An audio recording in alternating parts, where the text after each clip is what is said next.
There is an anchor ring in the lower iron cabinet that still smells faintly of brine when the room grows warm. That surprises apprentices. They expect old libraries to smell of vellum, lamp oil, dust, perhaps the sweet corruption of neglected paste. They do not expect a harbour. Yet metals remember their own biography with the loyalty most chroniclers could envy. Hold such a ring close, and even now there is tar in it, and rope burn, and the ghost of wet timber. One side is polished, where thick hawser once dragged against it under strain. The other is furred with the reddish-brown bloom of long idleness. Usefulness on one face, decay on the other.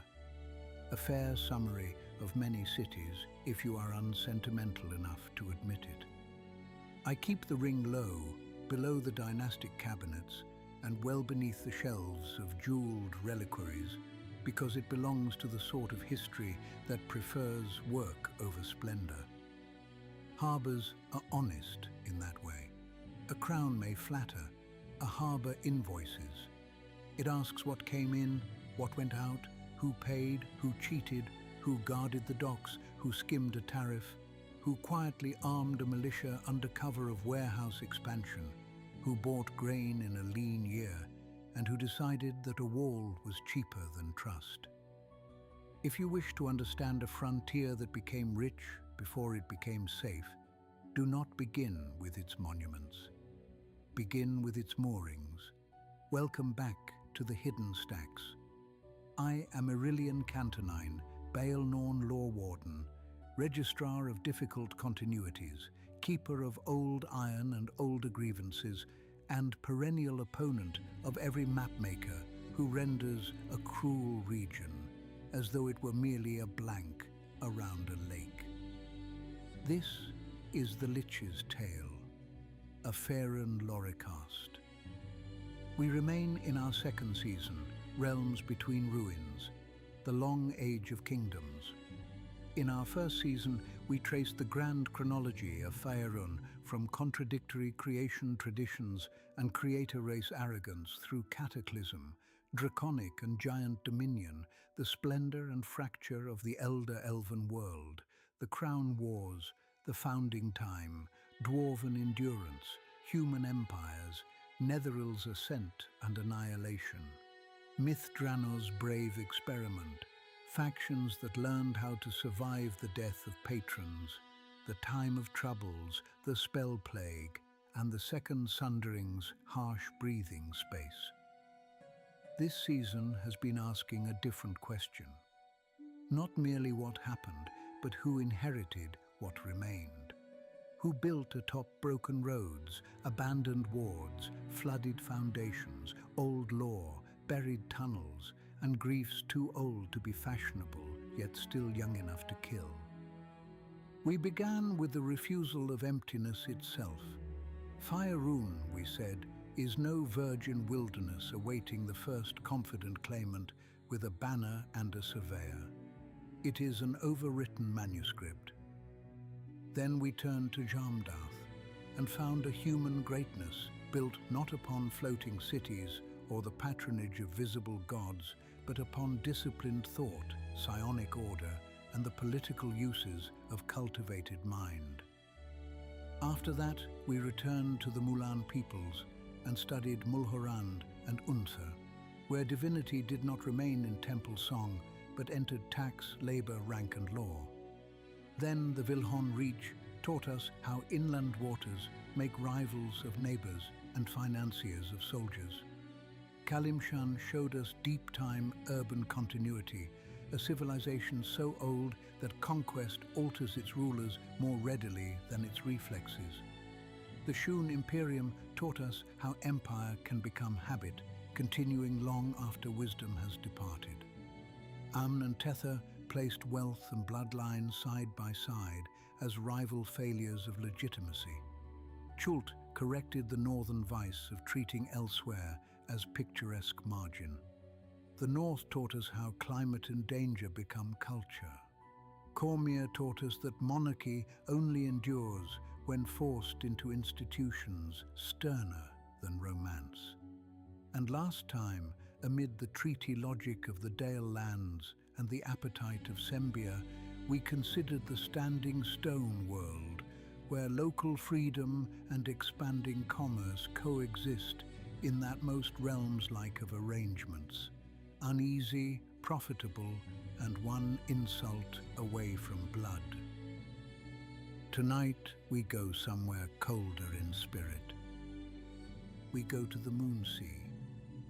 Not to the pretty abstraction on a merchant's map, with blue wash and tasteful inked shorelines. Not to the convenient rumour basin through which later adventurers pass on the way to matters they imagine more important. We go instead to the hard country itself, to Gentil Keep, Flan, Hillsfar, Melvaunt, Mulmaster, and the lesser settlements and ruined warnings around them. To the north coast, where smoke and steel answer the wind. To the south coast, where oligarchs call extortion policy and policy prudence. To the west branch, where trade hardens into espionage and then into empire. To the surrounding reaches of Thar, the Ride, the Dragonspines, and the old roads that keep trying to civilize a land more interested in testing every claimant. Our thesis is simple enough to fit on one shelf marker, which means it will require the rest of the night to do properly. The Moonsea is what happens when a frontier becomes rich before it becomes safe. There, wealth does not soften manners, it purchases walls. Trade does not moderate rivalry, it gives rivalry accounts to settle and infrastructure to seize. Tyranny is rarely an accident. It is often chosen knowingly by men and women who understand exactly what it costs and decide, with a shiver and a ledger and a hand on a sword hilt, that the alternatives look worse. If that sounds bleak, excellent. Bleakness, unlike optimism, is frequently an accurate starting point. But before we walk the quays and citadels of this hard inland sea, a word from the sponsor who makes these journeys through old dust, old blood, and older paperwork possible. This episode is brought to you by Dharma Web Solutions. If you require clear, durable, maintainable web design and development, visit dharmawebsolutions.com. There are builders who produce ornamental facades, and there are builders who understand load-bearing realities. Growth, revision, layered permissions, hostile conditions, contradictory stakeholders, and the inconvenient expectation that what is made should continue functioning after the ceremony ends and actual people begin relying upon it. Choose the second kind. Cities, archives, roads, and websites alike all discover the same truth in time. If maintenance was not part of the design, then collapse was. Now then, let us speak of the Moonsea honestly. The first correction must be geographic, because geography is the great accomplice of political stupidity. The Moonsea is not merely a lake, it is a machine. It sits in North Faerûn with the cold patience of something that has watched many ambitious settlements arrive on its shores, already convinced that they understand what they have found. Its waters lie between dangerous hinterlands rather than among settled certainties. To the north spread the broken, monstrous reaches of Thar and the harsher lands beyond. To the east and southeast lie the river Lich, the approaches toward the Dragon Reach, the routes that tempt any calculating ruler with visions of tolls, choke points, and maritime leverage. To the south run roads into the Dalelands, Sembia, Cormanthor's aftershadows, and the broader commercial world. To the west branch, The river Tesh and the caravan ways open toward other regions, other opportunities, and other invaders. Around the lake are coasts, yes, but around those coasts are mines, forests, old dwarven delvings, exhausted farmlands, monster-haunted uplands, trade tracks, forgotten ruins, and enough armed boredom to turn every customs post into a philosophical argument about how much force civilization truly requires. The climate matters, the roads matter, the surrounding enemies matter. The absence of any central trusted authority matters most of all. Many regions of Faerûn suffer local dangers while still resting inside some broader expectation of order. The Moonsea does not enjoy that luxury.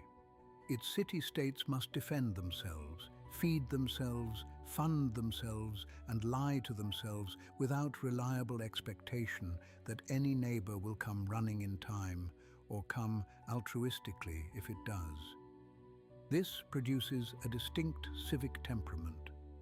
Moonsea folk are not merely rude because the wind is sharp. They are harsh because softness is difficult to keep fed where ogres raid, dragons descend, caravans vanish, winter bites, pirates sniff profits, and the nearest neighboring power is often calculating whether your misfortune might become its customs revenue. Hence the old pattern. Wealth enters, security lags. The interval between the two becomes political culture. You see this in architecture. Moonsea settlements tend toward fortification early and ornament late, if ever. You see it in law. Where a Waterdevian might tolerate ambiguity because institutions are broad enough to absorb inconvenience, a Moonsea magistrate is more likely to confuse severity with competence and be praised for it. You see it in religion, where harsh deities, stern interpretations, and practical shrine economies flourish more easily than delicate devotional ecstasies. You see it in commerce. Merchants here do not merely move goods, they calculate escort strength, harbor control, grain reserves, river access, and which neighbor's ambition is presently disguised as a shipping regulation. Even civic pride in the Moonsea acquires an iron flavor. Cities boast not of grace, but of having survived what should have destroyed them. Or when they failed, their ruins boast on their behalf. Now, a sentimental chronicler might say all this produced wickedness. A severe chronicler might say it produced realism. Both would be partly wrong and irritating in proportion to their confidence. The Moonsea did not create evil ex nihilo, as priests say, when trying to avoid administrative accountability. Rather, it trained societies towards certain answers.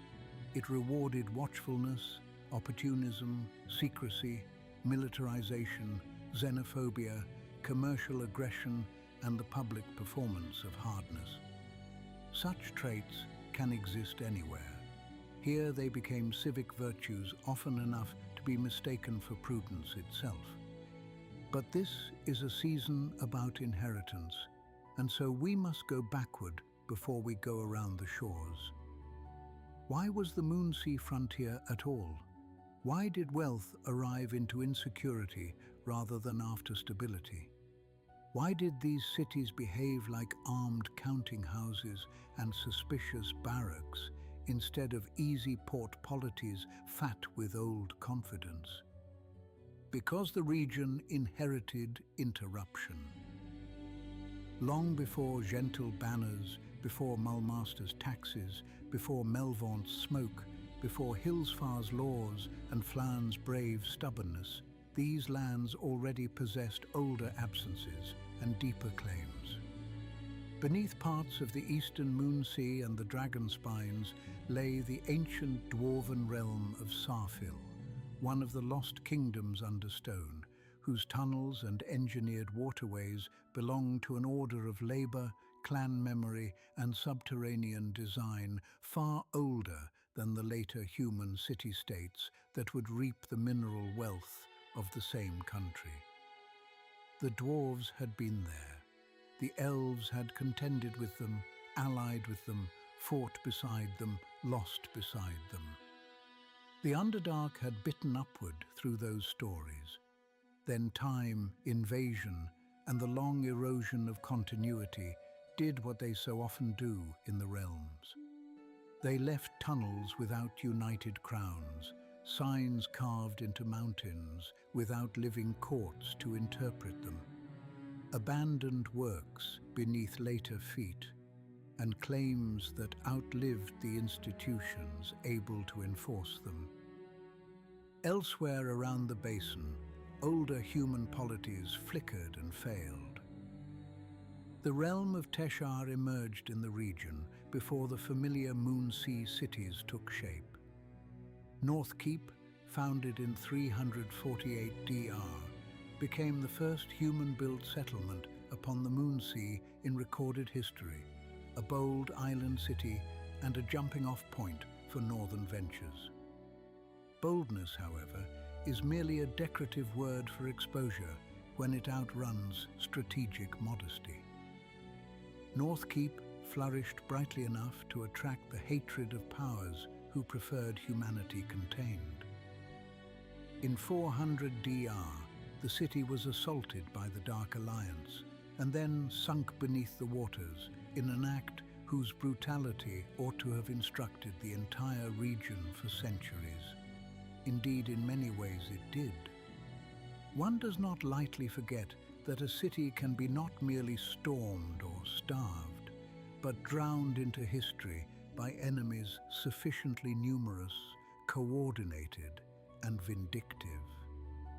Even now, the ghost of Northkeep lingers in Moonsea political instinct, not in some superstitious peasant way alone, though gods know the region has no shortage of useful ghost stories. No, I mean structurally. Northkeep taught later settlers 3 lessons: that striking wealth attracts coalition violence, that islands and walls are not the same as safety, and that to be prosperous in the Moonsea is to volunteer for notice. Every later city-state behaved in one register or another, as though those lessons had seeped into its mortar. And then there were the non-human pressures that polite imperial maps have always preferred to summarize as if they were weather. Thar to the north was not empty moor, but a vast, harsh land of orcs, ogres, goblinoids, raiders, monstrous predators, and older stories of lost realms beneath monstrous inheritance. The ride was not blank steppe, but open country shaped by hard movement, tribal memory, and the constant bargain between mobility and exposure. Dragons had old ties to the region. Giant memories were not wholly absent.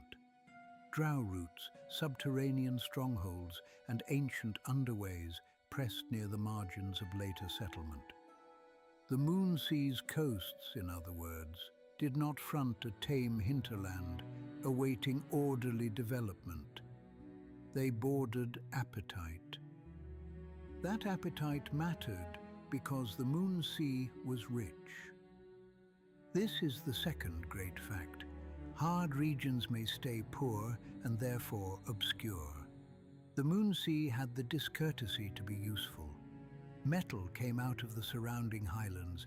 Timber, furs, minerals, worked goods, gems, and later slaves moved through its ports and roads.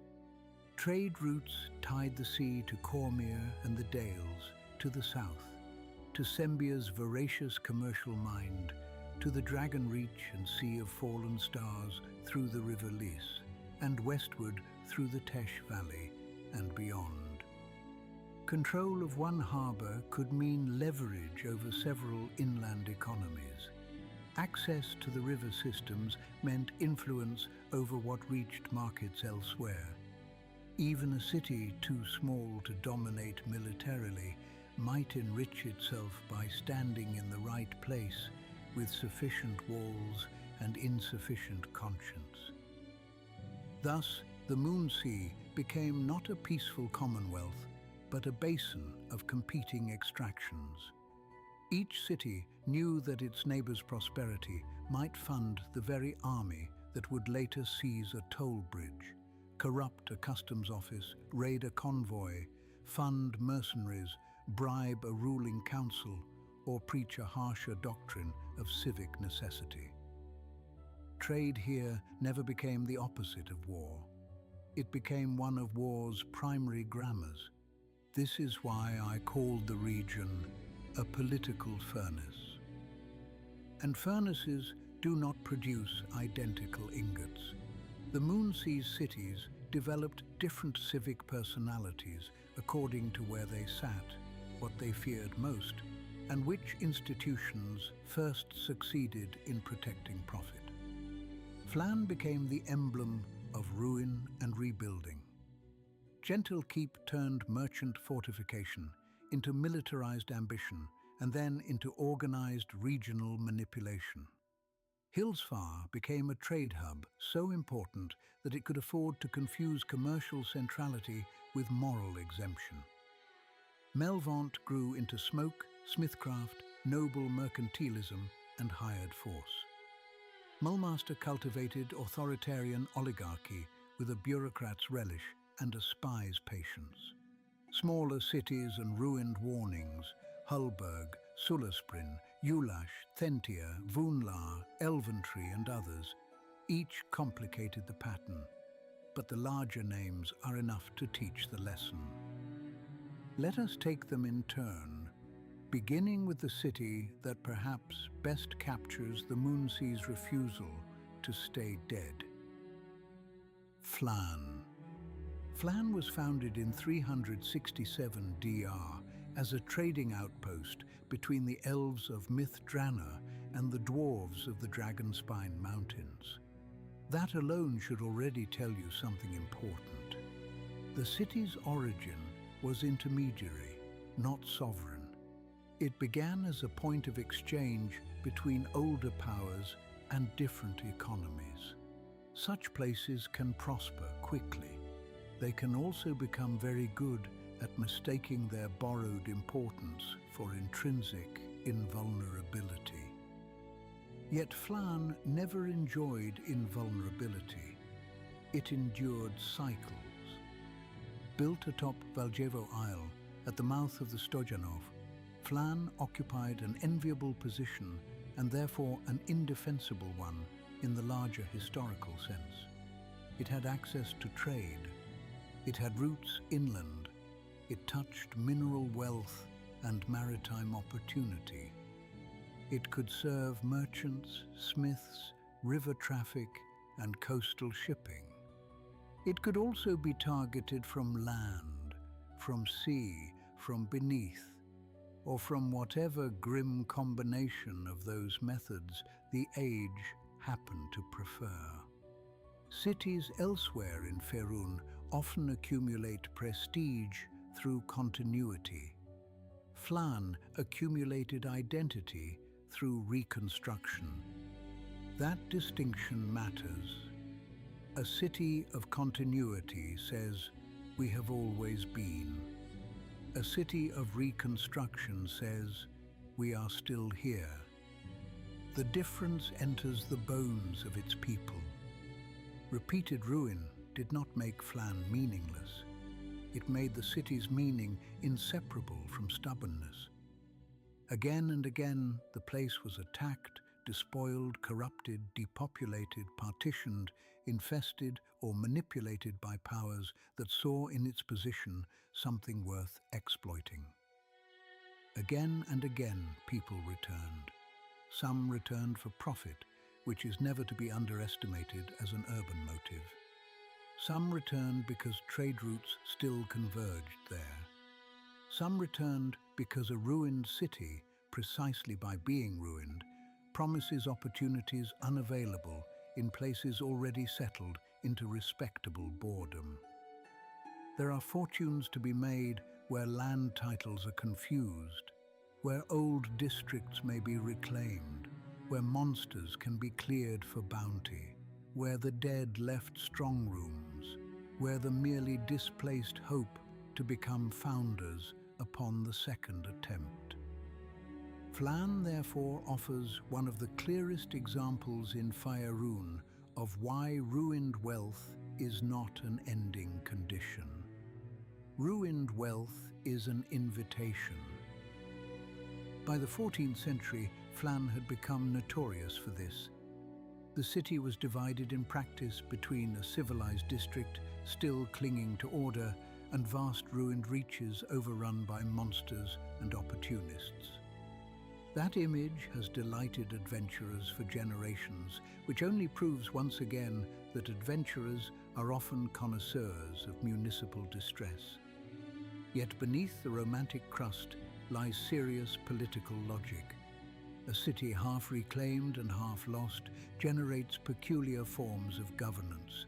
Councils become part magistracy, part salvage consortium. Temples become relief stations and legitimizing agencies. Mercenaries become urban planners with swords. Bounties take the place of regular policing in districts no one fully controls. Property ownership becomes a speculative theology. Then came Tyrant Thraxus. Yes, that malignant episode deserves attention, not merely because it is dramatic, though the Moonsea has never objected to drama when accompanied by casualties. Under Valjevo Castle lay one of the fabled pools of radiance, a concentration of raw magical potency. Tyrant Thraxus, the parasitic possessing spirit, used that power through the body of the bronze dragon Srossar, and later through other vessels to subjugate much of Flann. By 1340 DR, the city was nearly lost, save for the small district that folk called civilized Flann. That name always makes me tired. Mortals do enjoy baptizing tiny, defended rectangles with grand nouns, while the rest of the city burns. Still, the term tells us something. Civilization in Flann had become not a confident totality, but a defended enclave.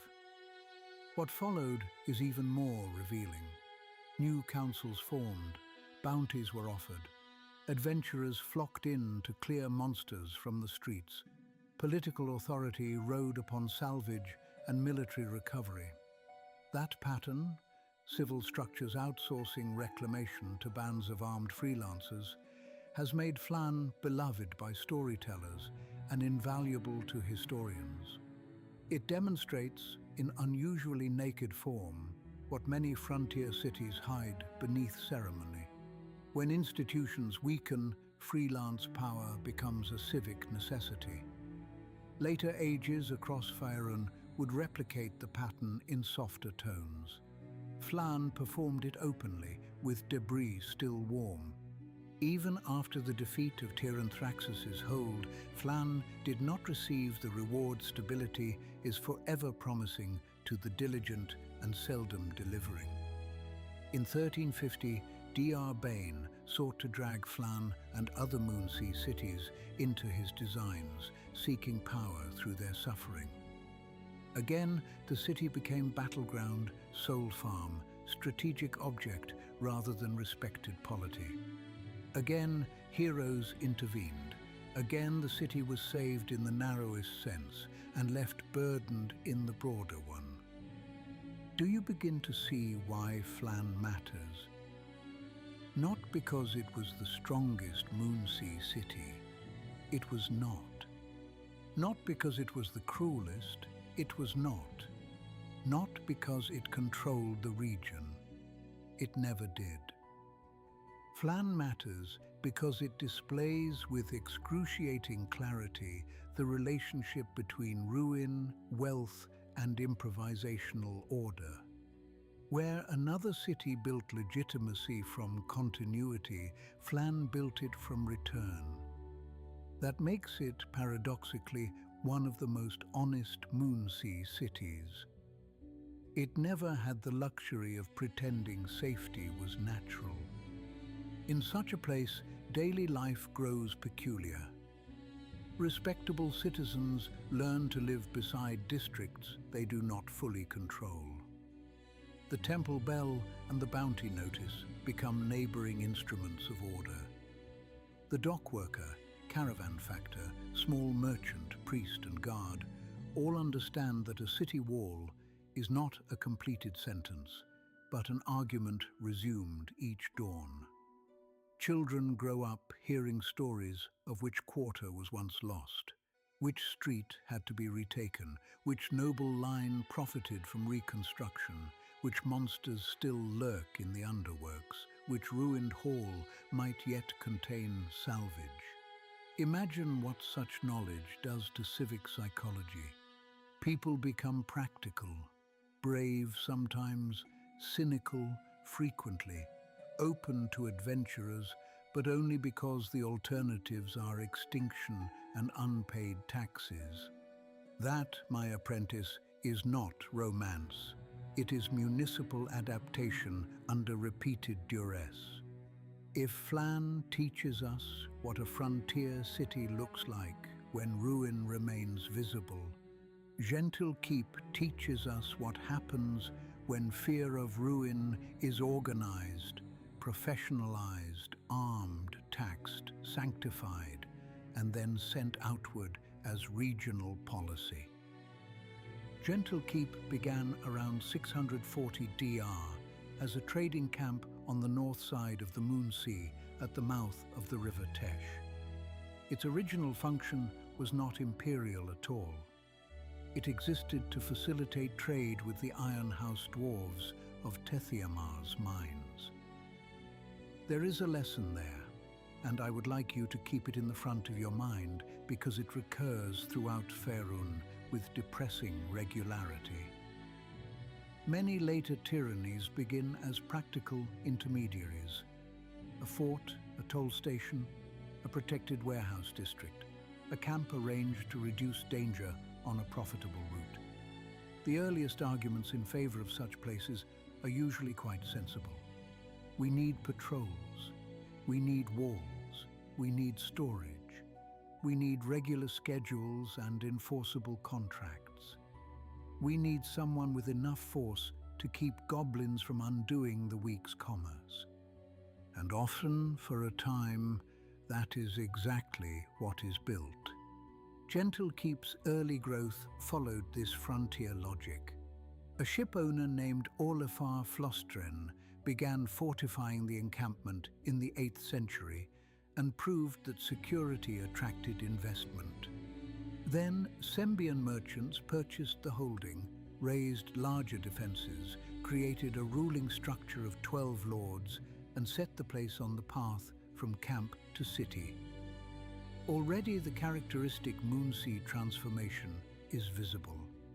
Trade requires defense, defense requires authority, authority invites oligarchy.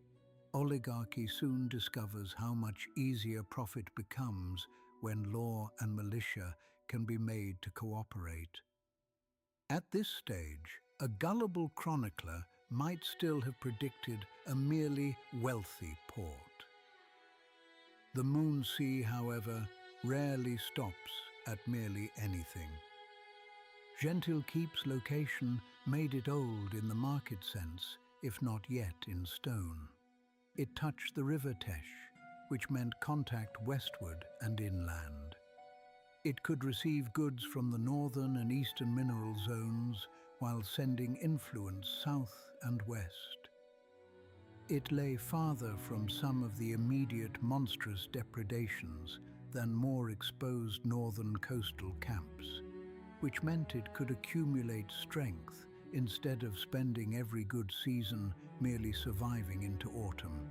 Protection created confidence, confidence created construction, construction created classes whose fortunes depended on the city expanding the conditions that had enriched them.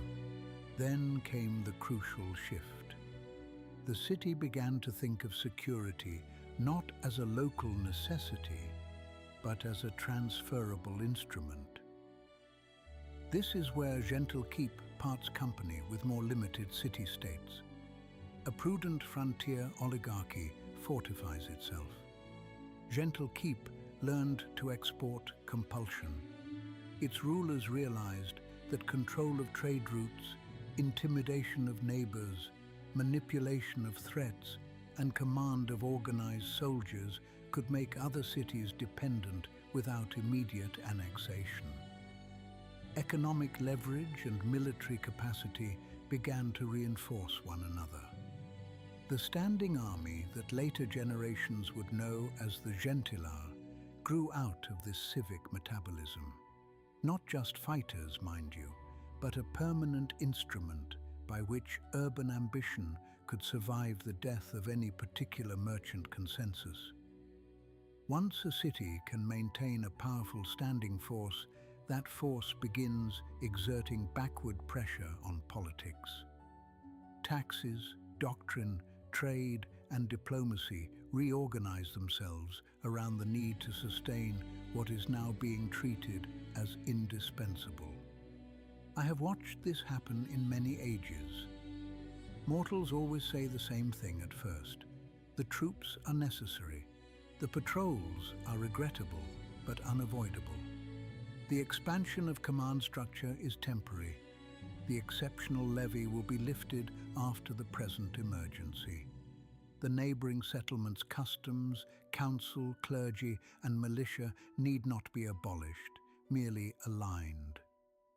One season later, the temporary office has a stone headquarters. 3 seasons later, it has a doctrine. A generation later, grandchildren call it tradition. Gentle Keep never did anything so vulgar as become a caricature all at once. That is why it was effective. Religion deepened the process. Banite influence rose in the city in a manner that would have been impossible had local conditions not already prepared the ground. Bane thrives where ambition seeks moral grammar, where hierarchy desires sanctification, where discipline wants a divine face, and where fear can be repackaged as obedience. The dark shrine, and later the black altar, mattered not simply because priests were present. Priests are present in every city. They mattered because the theology of command fit the city's emerging self-understanding. Gentle Keep already believed order must be stern, force must be ready, and rivals must either be bent or broken. Banite doctrine did not create those tendencies from nothing. It offered them liturgy. And liturgy in political life is leverage with incense. By the time Manchun rose into prominence in the 13th century, Gentle Keep was primed for transformation. Manchun is sometimes remembered too narrowly, reduced to a single ambitious archwizard with too many contingencies and too little conscience. Accurate as far as it goes. But if you remember only the man, you miss the city that made him plausible. Manchun's genius was not merely magical, it was institutional. He understood that Gentle Keep no longer needed to think like a port among rivals. It could think like a node in a larger network of coercion. Thus the Gentarim. Founded in 1261 DR, the Black Network joined spies, merchants, agents, Banite clergy, soldiers, smugglers, informants, and mages into something more durable than the city's own council politics. This is why the Gentarim matter far beyond this episode's immediate scope, and why later ages keep finding them difficult to kill. The organization did not simply arise from evil men wanting more. It arose from a specific Moonsea lesson. Local power is vulnerable, but networked power survives blows that would shatter a throne. If one caravan route is cut, another remains. If one lord dies, the books continue. If a city burns, Informants in other cities still send messages. If a ruler's prestige collapses, bribery and blackmail remain transferable assets. Gentle Keep became the beating urban heart of that realization. Notice how this differs from Flann. Flann, when endangered, drew adventurers inward to reclaim its streets. Gentle Keep, when endangered, pushed force outward, cultivated dependencies, co-opted religion, and built institutions meant to prevent vulnerability through preemption. Flann advertised need. Gentle Keep concealed need behind posture. Both were frontier responses. One was candid, the other became imperial. Yet even here, I must warn against overneat morality. Gentle Keep's methods were cruel, yes, predatory, certainly, but they also worked often enough to seduce not only villains, but pragmatists. Merchants used gent routes because goods arrived. Local powers made bargains because gent protection against orcs, raiders, rival cities, or monsters could be real even when the invoice was later monstrous. Soldiers joined because the pay existed and the city projected confidence. Priests joined because doctrine aligned with ambition. Mages joined because Manchun knew how to reward talent while making escape costly. Half-orcs and other peoples mistrusted elsewhere found places within gent structures not because the regime was benevolent, but because ruthless systems often prove more flexible in recruitment than respectable ones. Tyranny with an open hiring policy remains tyranny, but it should not be mistaken for mere stupidity. Indeed, one of Gentle Keep's most dangerous civic achievements was its ability to persuade many inhabitants that their city's aggression was simply realism stripped of decorative hypocrisy. Others talk of virtue the gents implied while we do what must be done. Others hide knives in sermons about cooperation while we admit knives are necessary. Others fear discipline until enemies come over the walls, whereas we maintain discipline all the time. You can imagine how persuasive this becomes in a region where walls do in fact come under assault, caravans do vanish, and neighboring rulers are indeed often liars. That is how severe regimes survive moral scrutiny. They recruit history itself as their defense. Consider the Citadel of the Raven. In 1276 DR, in a rare moment of Moonsea cooperation, Gentle Keep proposed a joint effort among regional powers to retake and garrison that massive fortress complex as a bulwark against the beastmen and raiders of the north. Hillsfar, Melvaunt, Mulmaster, Flann, Sulasprin, Thentia, Vunlar, Ulash, and others participated. If one wished to write a simplistic chronicle, one might call this proof that Gentle Keep could act for the common good. I advise caution. A city can pursue genuine defensive improvement and strategic advantage simultaneously. In the realms, it usually does. The Citadel did improve collective security. It also positioned Gentle Keep closer to regional command and information. The shared fortress became, in time, an opportunity for leverage. Later gent betrayal at the Citadel in 1355 DR, poison, dark magic, seizure, and attempted domination of the Moonsea did not represent a break from gent logic. It represented the maturation of it. Cooperative structures are useful until direct control appears achievable. Then the mask of common cause becomes another asset to be liquidated. You may think this too severe an interpretation. You are welcome to think many things. I have buried enough counsels to be unimpressed by their self-descriptions. The city's daily life reflected its larger tendencies. A powerful standing army changes more than battlefields. It changes street rhythm. Soldiers in gentle keep were not decorative guardians who vanished at dusk into distant barracks. They were visible civic matter. Gates, patrols, drills, watches, emergency procedures, fortified streets, warded compounds, and the expectation of rapid internal coercion all shaped urban experience. Merchants conducted business under the eye of institutions capable of turning commercial dispute into political threat. Priestly hierarchies and magical cabals shadowed secular authority rather than politely supplementing it. Neighborhoods learned which noble houses aligned with which powers. Shopkeepers learned what silence cost and what speech cost more. Foreigners understood quickly that hospitality in Gentle Keep was conditional, monetized, and probably recorded. And yet, the city thrived.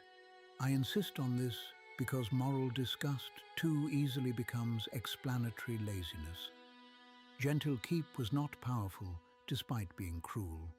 It was powerful because its forms of cruelty were integrated with administration, trade, theology, and military function in ways the region repeatedly rewarded, at least in the medium term.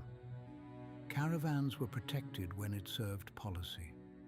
Rivals were bought before being broken when purchase was cheaper. The city could blackmail, threaten, escort, supply, and preach in one coordinated civic language. That is not chaos. It is organized predation, which is much harder to resist than mere brutality. This too explains why later resistance to Gent influence required more than battlefield victories. One does not defeat such a city solely by killing soldiers. One must unwind roots, loyalties, debts, expectations, and the habit by which neighboring communities have come to believe that unpleasant order is preferable to uncertain freedom. The Moonsea repeatedly failed to do this cleanly because the alternatives were themselves compromised. Gentle Keep also reveals something broader about frontier authoritarianism.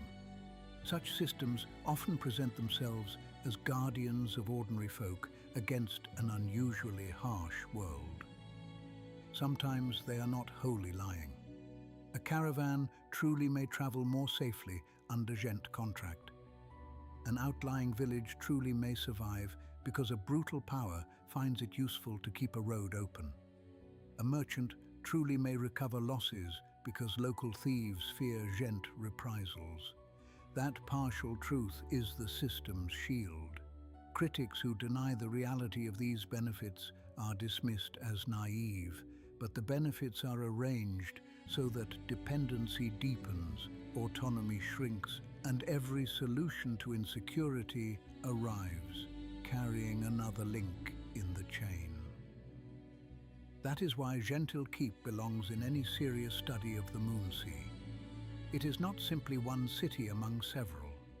It is the region's most complete attempt to turn frontier fear into exportable statecraft. And still, even here, the Moonsea refused final consolidation. Gentle ambitions met counterweights everywhere. Melvaunt resisted. Hillsfar maneuvered. Mulmaster rivaled rather than submitted. Flan's stubbornness and recurring ruin kept producing spaces too chaotic for permanent domestication. Cormyr, Sembia, the Dales, and other outside powers intervened when Gent expansion threatened larger balances. Dragonflights, orc hordes, divine madness, internal rivalries, the ambitions of Manchun and Fsul, and later even the returned Netherese all shook what looked from afar like a clean ascent. This is another regional law. In the Moonsea, no power gets to remain simple for long. Even the tyrants must compete under pressure. Now, because this season cares about inheritance, let us ask what gentile keep left behind besides damaged consciences and profitable grudges. It left institutions, certainly. The Gentirim themselves would long outlive the city's most stable phases, because network form is more resilient than civic form. It left military habits, the assumption that standing force, professional intimidation, and preemptive control of routes were not luxuries, but necessities. It left theological precedent for Banite order in the region. It left a political imagination in which espionage and commerce belonged naturally together. It left the west branch of the Moonsea and the surrounding towns oriented toward power that moved through contracts, threats, secret alignments, and forts rather than through straightforward fealty. It left rivals trained by opposition to become harder, cagier, and less charitable. Perhaps most importantly, it left proof that a city on a cold inland sea, if sufficiently disciplined and sufficiently unscrupulous, could become more than a harbour. It could become a method.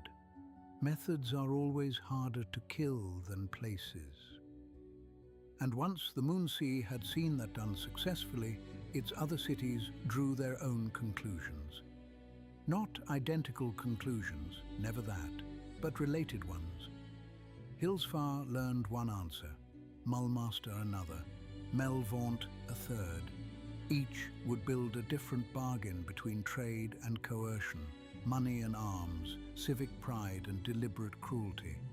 Each would insist in its own dialect that harshness was simply realism with the mask removed. So let us turn southward along the western and southern reaches and see what other forms hard politics took once profit and danger had had time to become neighbours. Hillsfar first. It is one of the Moonsea's subtler achievements that so mercantile a city could become so proudly inhuman toward actual humans and non-humans alike. Or perhaps that is not subtle at all. Trade by itself is no tutor of mercy. It teaches valuation. Mercy is another discipline entirely. Hillsfar was founded in 673 DR by elves, half-elves, and humans on Tailings Bay. Even in origin, it was a border settlement in the richest sense of the word, cooperative, strategic, and already shaped by older powers.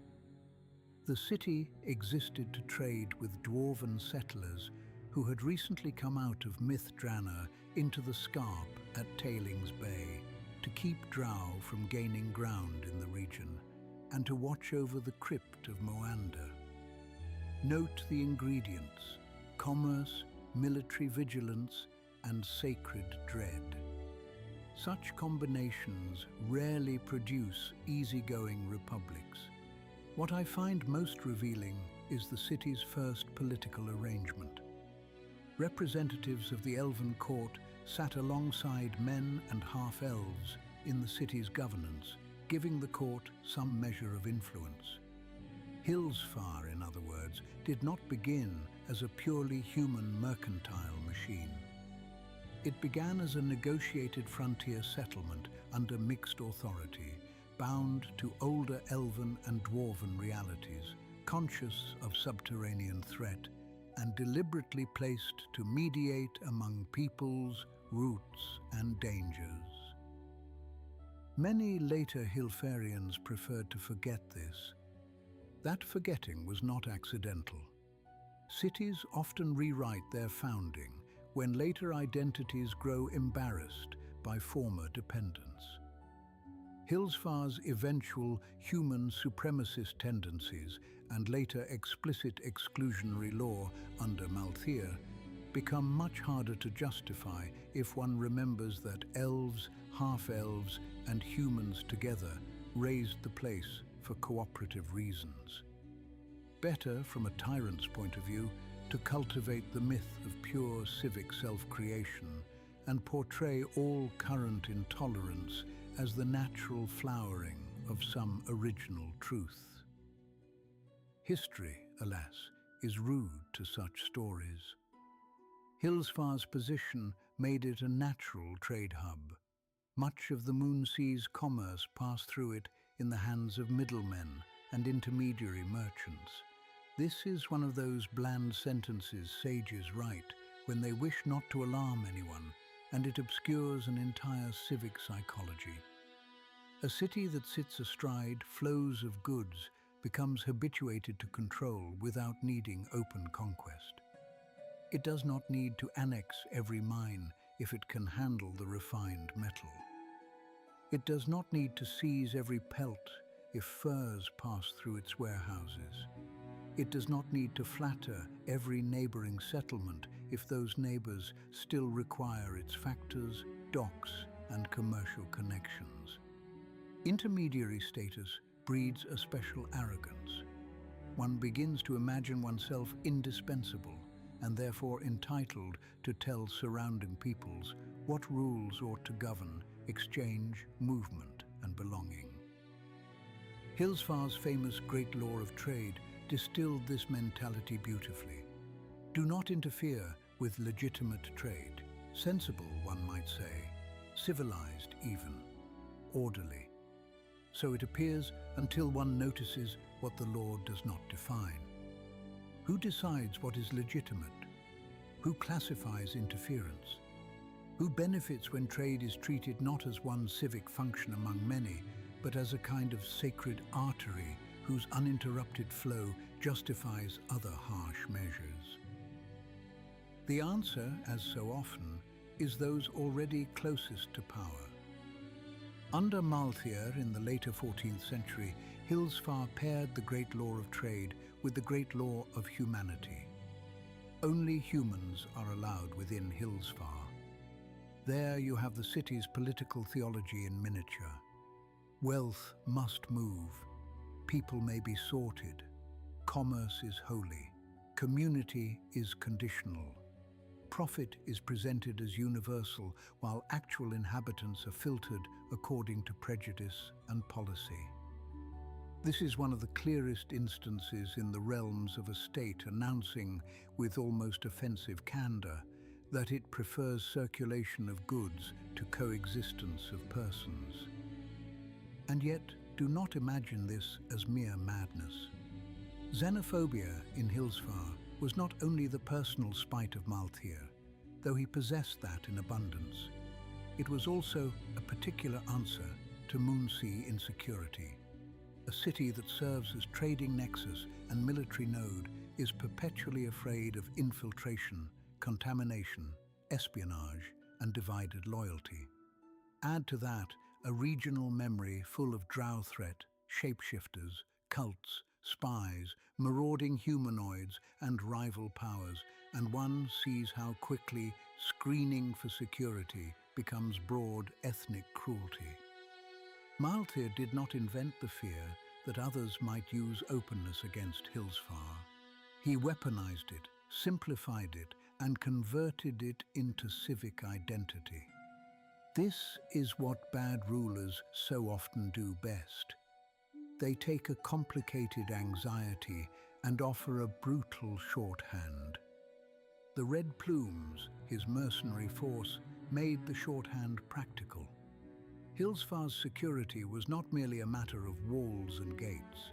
It was embodied in disciplined violence. The Red Plumes enforced order, projected strength, and gave Malthair's regime its immediate coercive reach. They were not just defenders against external enemies, they were an internal instrument for teaching the populace what kind of city Hillsfar had become.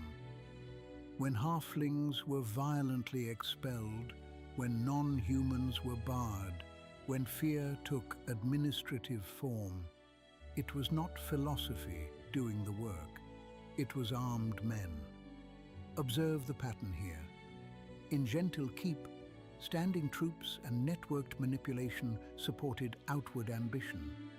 In Hillsfar, military force and mercantile centrality fused into exclusionary order. Both are frontier authoritarianisms, but not identical ones. Gentle Keep wants to control the basin. Hillsfar wants to dominate exchange while purifying its civic body. The one is expansionist by system. The other is concentrically tyrannical, defining the center as rightful and the margins as useful so long as they remain profitable and properly distant. The irony, of course, is exquisite. A city founded through multi-peopled cooperation becomes notorious for human-only law. A city built partly to guard against subterranean and monstrous threat becomes itself a producer of civic monstrosity. A city whose wealth depends on connection narrows its definition of belonging. This is not contradiction so much as a familiar political sequence. Collaboration founds, prosperity narrows, fear codifies, identity hardens, cruelty is rebranded as discipline. Hillsfar also reminds us that trade hubs generate a particular kind of hypocrisy. Such cities often advertise openness, cosmopolitan sophistication, and commercial realism, while in truth demanding that all openness remain profitable and all diversity remain subordinate. Goods from far lands may enter. So may tolerated foreigners temporarily under rules that preserve local dominance. But the city's self-image remains jealously guarded. The marketplace appears universal precisely because the civic core remains exclusionary. This allows the ruling class to imagine itself worldly without becoming humane. In daily life, that meant a city humming with business while constricting freedom.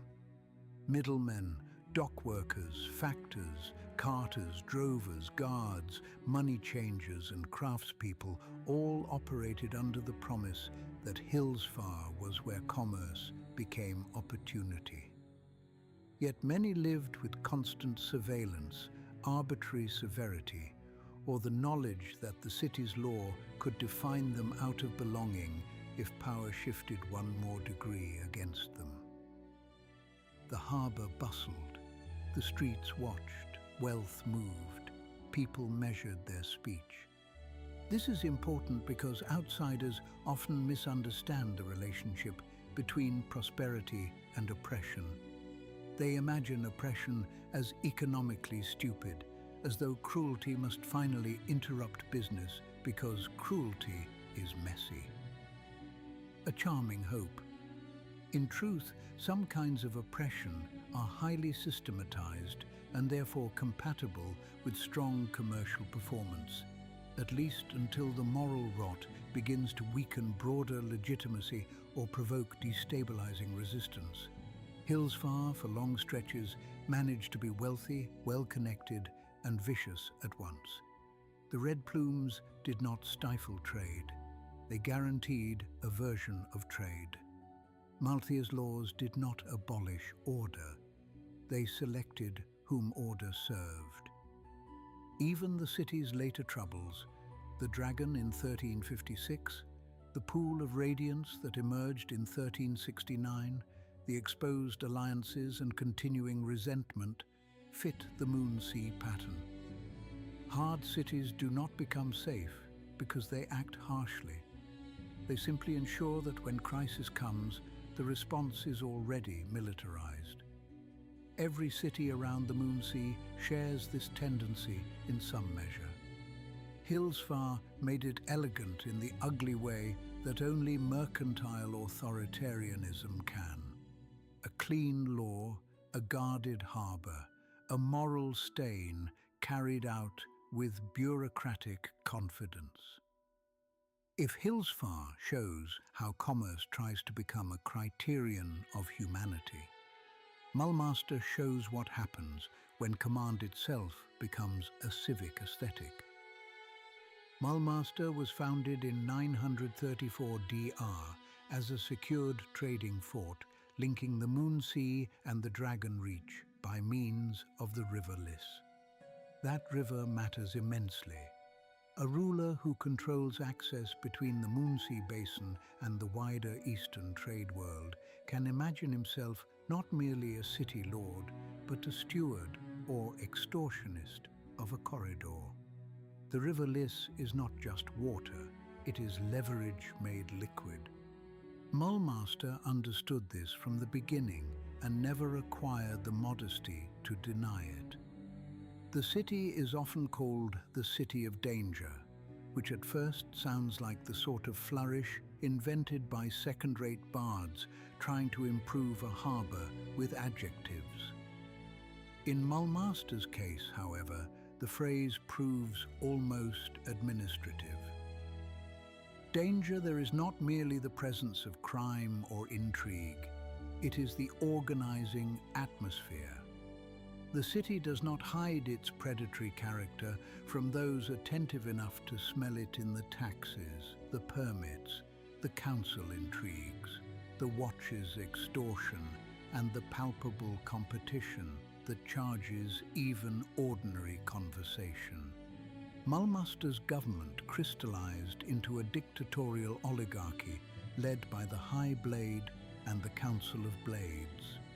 16 powerful individuals, coercion within the ruling body, a culture of plotting, and beneath them the wider civic layers of nobility, watchmen, spies, laborers, merchants, petitioners, smugglers, priests, and terrified ordinary residents.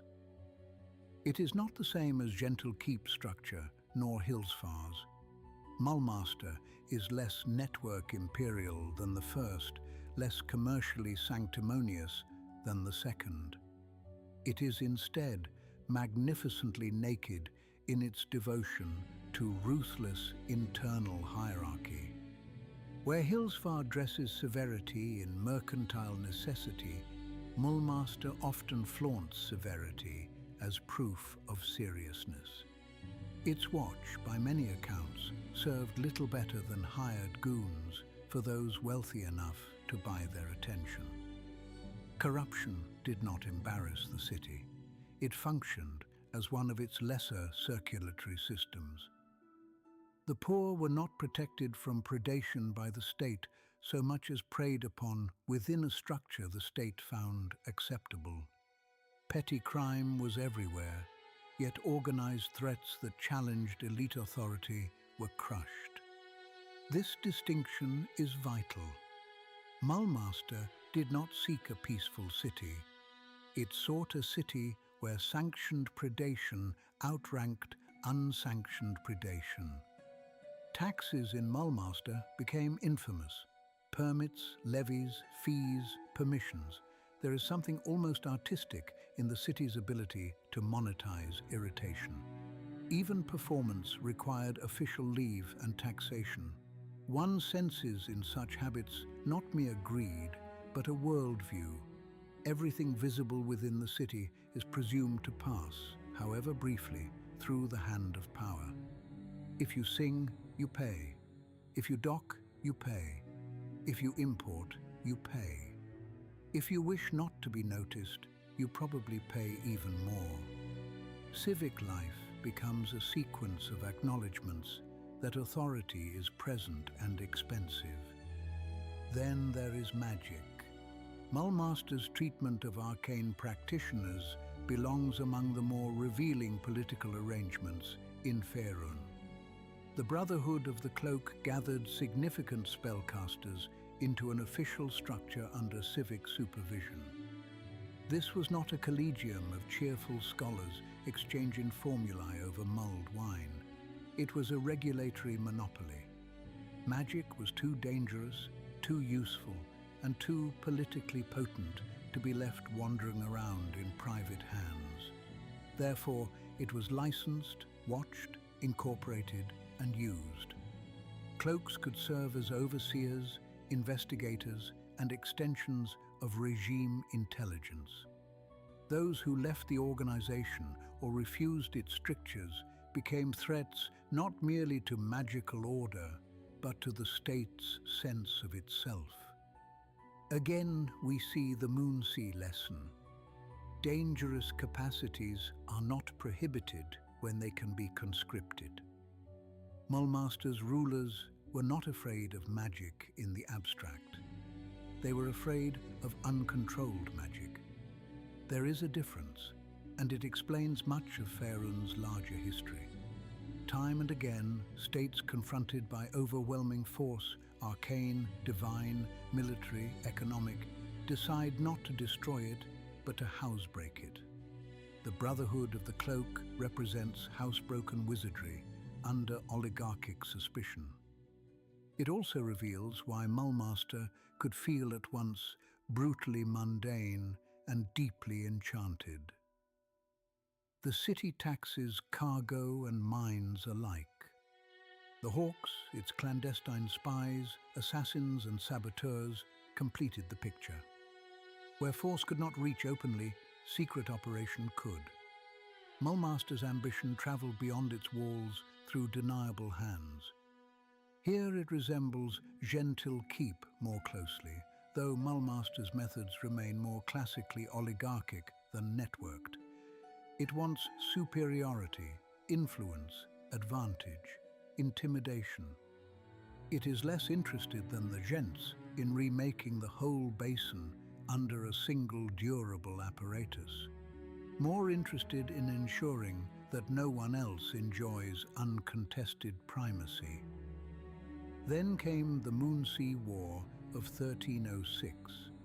Mulmaster's attempt at regional conquest through control of the River Lys and its blockade brought allied retaliation from Flann, Hillsfar, Melvaunt, Sembia, and even Gentil Keep.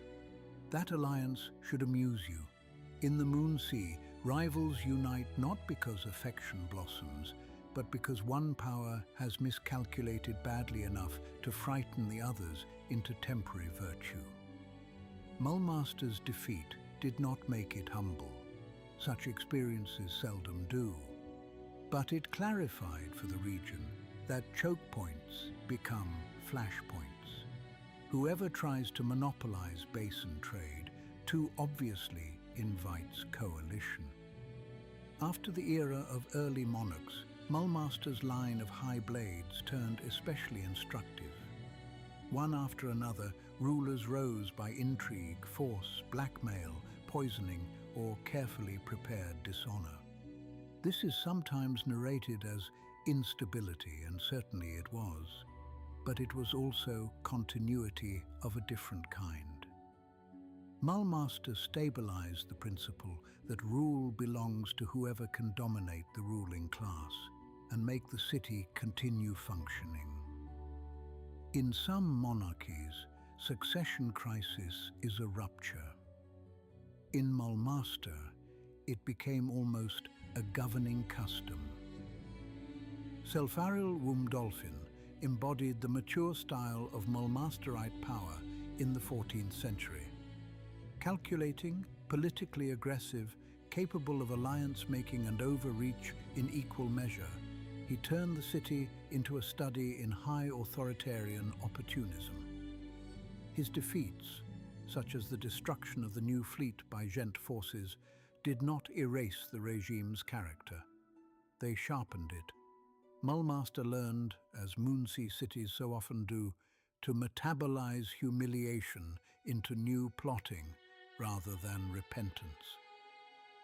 There is a line I have heard cited by younger scholars, usually with a look of delight they ought to hide better, about Mulmaster never really being quiet because someone is always awake plotting. Quite so.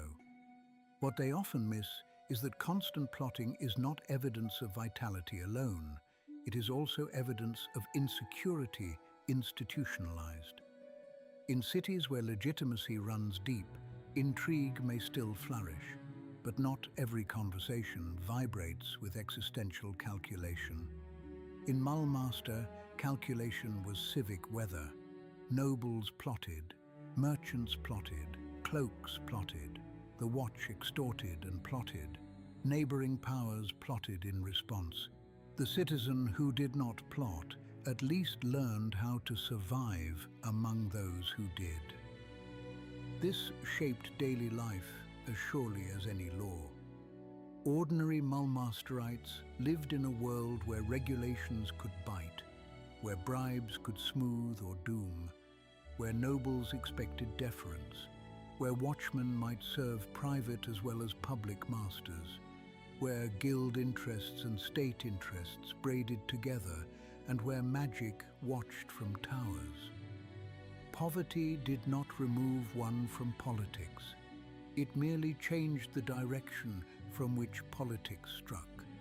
And yet, once more, the city prospered. Ships, arms, armor, jewelry, industrial labor, harbor traffic, noble competition, espionage, and regulated wizardry made Mulmaster formidable.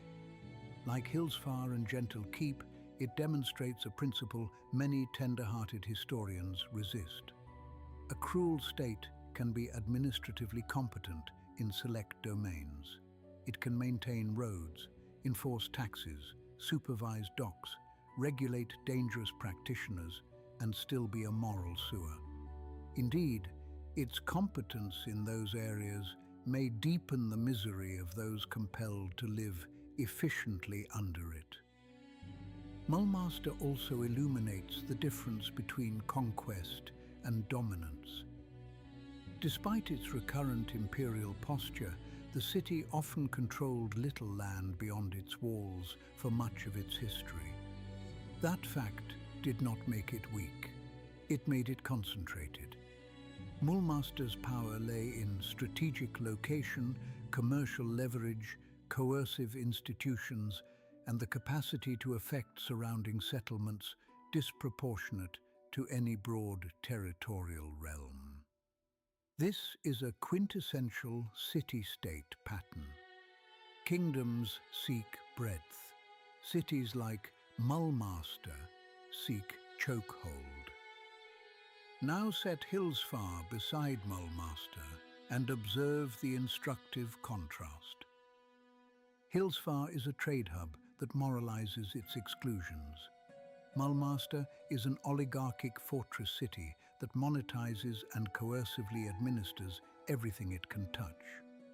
Hillsfar's brutality often comes wearing law. Mulmaster's comes wearing office. Hillsfar says legitimate trade is sacred and then narrows the definition of legitimate personhood. Mulmaster says more or less everything is political, taxable, and enforceable. And anyone surprised by this deserves the lesson. Neither city is merely evil in the childish storybook sense. Each is a rational answer to Moonsea conditions pushed beyond moral proportion. That is precisely why they are dangerous to study.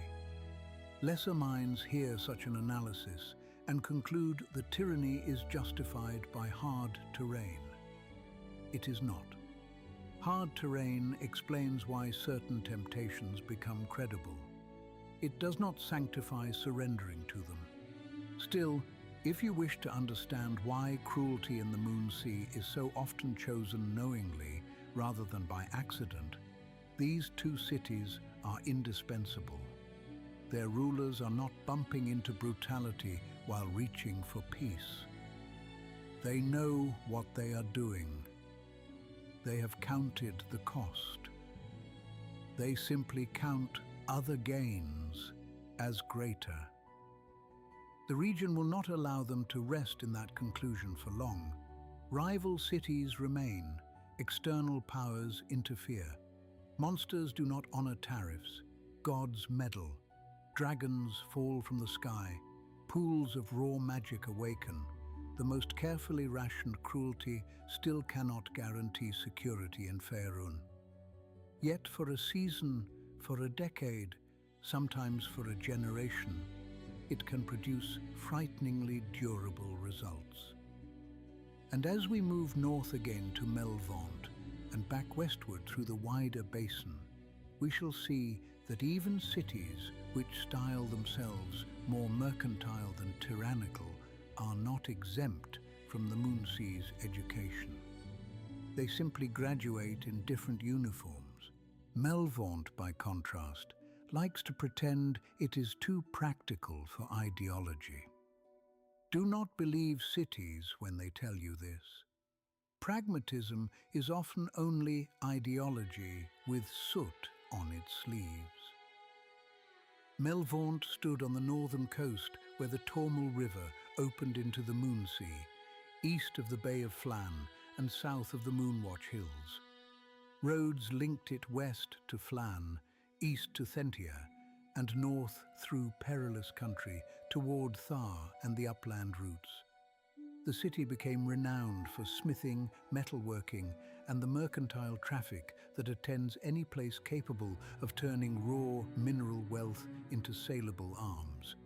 Smoke mattered there as much as law. Forges burned through the hours. Coal and slag perfumed the air so thoroughly that the city became known by smell before its walls rose clear through the haze. There was little natural greenery within the walls. Melvaunt was not trying to charm anyone. It was trying to outproduce them. This is merchant power in a harsher register than Sembia's polished appetite. Sembia refines desire into influence. Melvaunt hammers desire into inventory. Its ruling council of lords was composed of wealthy merchants and noble houses, Nantha, Lyragon, Bruil, and their ilk, men and women whose fortunes depended on manufactories, shipping, mining interests, and political access. Seats could be purchased for astounding sums. New seats could effectively be created by staggering wealth. Governance in such a place is not detached from commerce. It is commerce wearing heraldry and voting procedure. Do you recall what I said earlier, that trade and violence in the Moonsea are often the same system in different ceremonial robes? Melvaunt is one of the finest proofs. The city's metalwork requires ore from perilous northern zones, labor from hierarchies, not all of them voluntary, protection for caravans and mines, docks for export, ships for defense, and enough political coherence that buyers trust goods will leave the harbor roughly when promised. Thus, an industrial oligarchy emerges. Its lords talk of inventory, contracts, extraction, shipping, wages, and noble prerogative. But behind every one of these terms stands organized force. Melvaunt kept a substantial army. Its navy, though smaller than the ambitions of its rulers, was continuously improved. Its walls were manned, mercenaries were welcome. Adventurers could hire on not as decorative eccentrics, but as functional long-range troubleshooters when Thar, Gentle Keep, raiders or stranger threats endangered outlying interests. Even entire mercenary companies from Hillsfar might be contracted when circumstances demanded. This is not a realm embarrassed by freelance violence. It simply prefers to invoice it properly. The city's famed industry also shaded into uglier trades. Melvaunt became a known market for slaves. Such commerce was tolerated not because every citizen delighted in cruelty, though some undoubtedly did, but because frontier wealth repeatedly teaches elites to rank moral discomfort beneath profit and fear. Slave labor, slave sale, slave transit, each could be defended as a regrettable necessity in a region where rivals armed fast and cheaply. Once again, the Moonsea principle appears. A harsh environment does not dictate evil. It merely makes evil easier to rationalize when framed as competitive prudence. Yet Melvaunt was not simply Gentle Keep with anvils or Mulmaster with better forges. It possessed a distinct civic temperament. Where Gentle Keep organized an expansive method and Mulmaster celebrated coercive control, Melvaunt often felt like a family quarrel stretched to metropolitan scale. Rival houses watched one another, maneuvered for seats, hired agents, built private strength, and projected public interest through private competition. Such cities can be dynamic, productive, and politically poisonous all at once. One house pushes shipbuilding, another develops mining concerns, a third buys influence in the army. Meanwhile, every improvement in the city's capacity also becomes another resource in noble conflict. That explains why Melvaunt so often appears both formidable and fragile in its histories. It survives assault from Thar. It resists Gent predation. It helps defeat Mulmaster in the Moonsea War. Yet a treasury theft or a succession vacancy can threaten civil conflict. External severity coexists with internal factional delicacy. The council's members need the city rich, but each would prefer the city rich in a way that leaves his own house strongest. There is an everyday consequence to this kind of rule. Ordinary Melvauntians live inside a city of labor and vigilance. Smiths work in constant heat beneath constant smoke. Carters and dockhands haul goods whose value makes them tempting targets. Guards patrol not only for civic peace, but for the interests of the houses who dominate the council. Slavers, smugglers, sailors, factors, artisans, and hired blades all brush shoulders under a sky permanently dirtied by manufacture. Opportunity exists, so does exploitation. Melvaunt is one of those places where a capable person can rise if attached to the right patron and can disappear if attached to the wrong one. This, too, breeds a hard people. And hard peoples in the Moonsea do not remain still. To understand the wider region, we must leave the city walls and look at the basin as a system. Not a family of isolated ports, but a connected field of pressure. This is where inland seas reveal their peculiar genius for producing conflict. A land border can be fortified, negotiated, or ignored for seasons at a time. The sea, especially a large inland water body ringed by rival cities, refuses such simplicity. Every harbour imagines control. Every river mouth invites contention. Every fleet is both escort and threat. Every rumour of monsters, dragons, pirate bands, cult cells, or trade embargoes travels rapidly because the next city needs to know whether its prices, patrols, or alliances must change by tomorrow morning. The Moonsea accelerated politics. On the northern shore, cities like Flann and Melvaunt faced Thar's monstrous instability while exploiting routes and resources made valuable by that very frontier. On the western branch, Gentil Keep sat at the Tesh connection and turned transport into influence. On the southern coast, Hillsfar and Mulmaster each tried in different ways to dominate flow between the basin and the richer worlds beyond. Smaller cities and settlements, Thentia, Ulash, Vunlar, Teshwav, Sulasprin, Hulburg and others, were forced into the calculations whether they wished it or not. Some became buffers, some became clients, some became ruins. A few became havens precisely because the harshness elsewhere made alternate civic experiments necessary. Elventree is worth pausing over for this reason. Founded after the fall of Myth-Drana, Elventree became a haven for elves, half-elves, druids, artists and others seeking a gentler arrangement near the Moonsea's western reaches. Later, many non-human refugees from Hillsfar's great law of humanity found shelter there.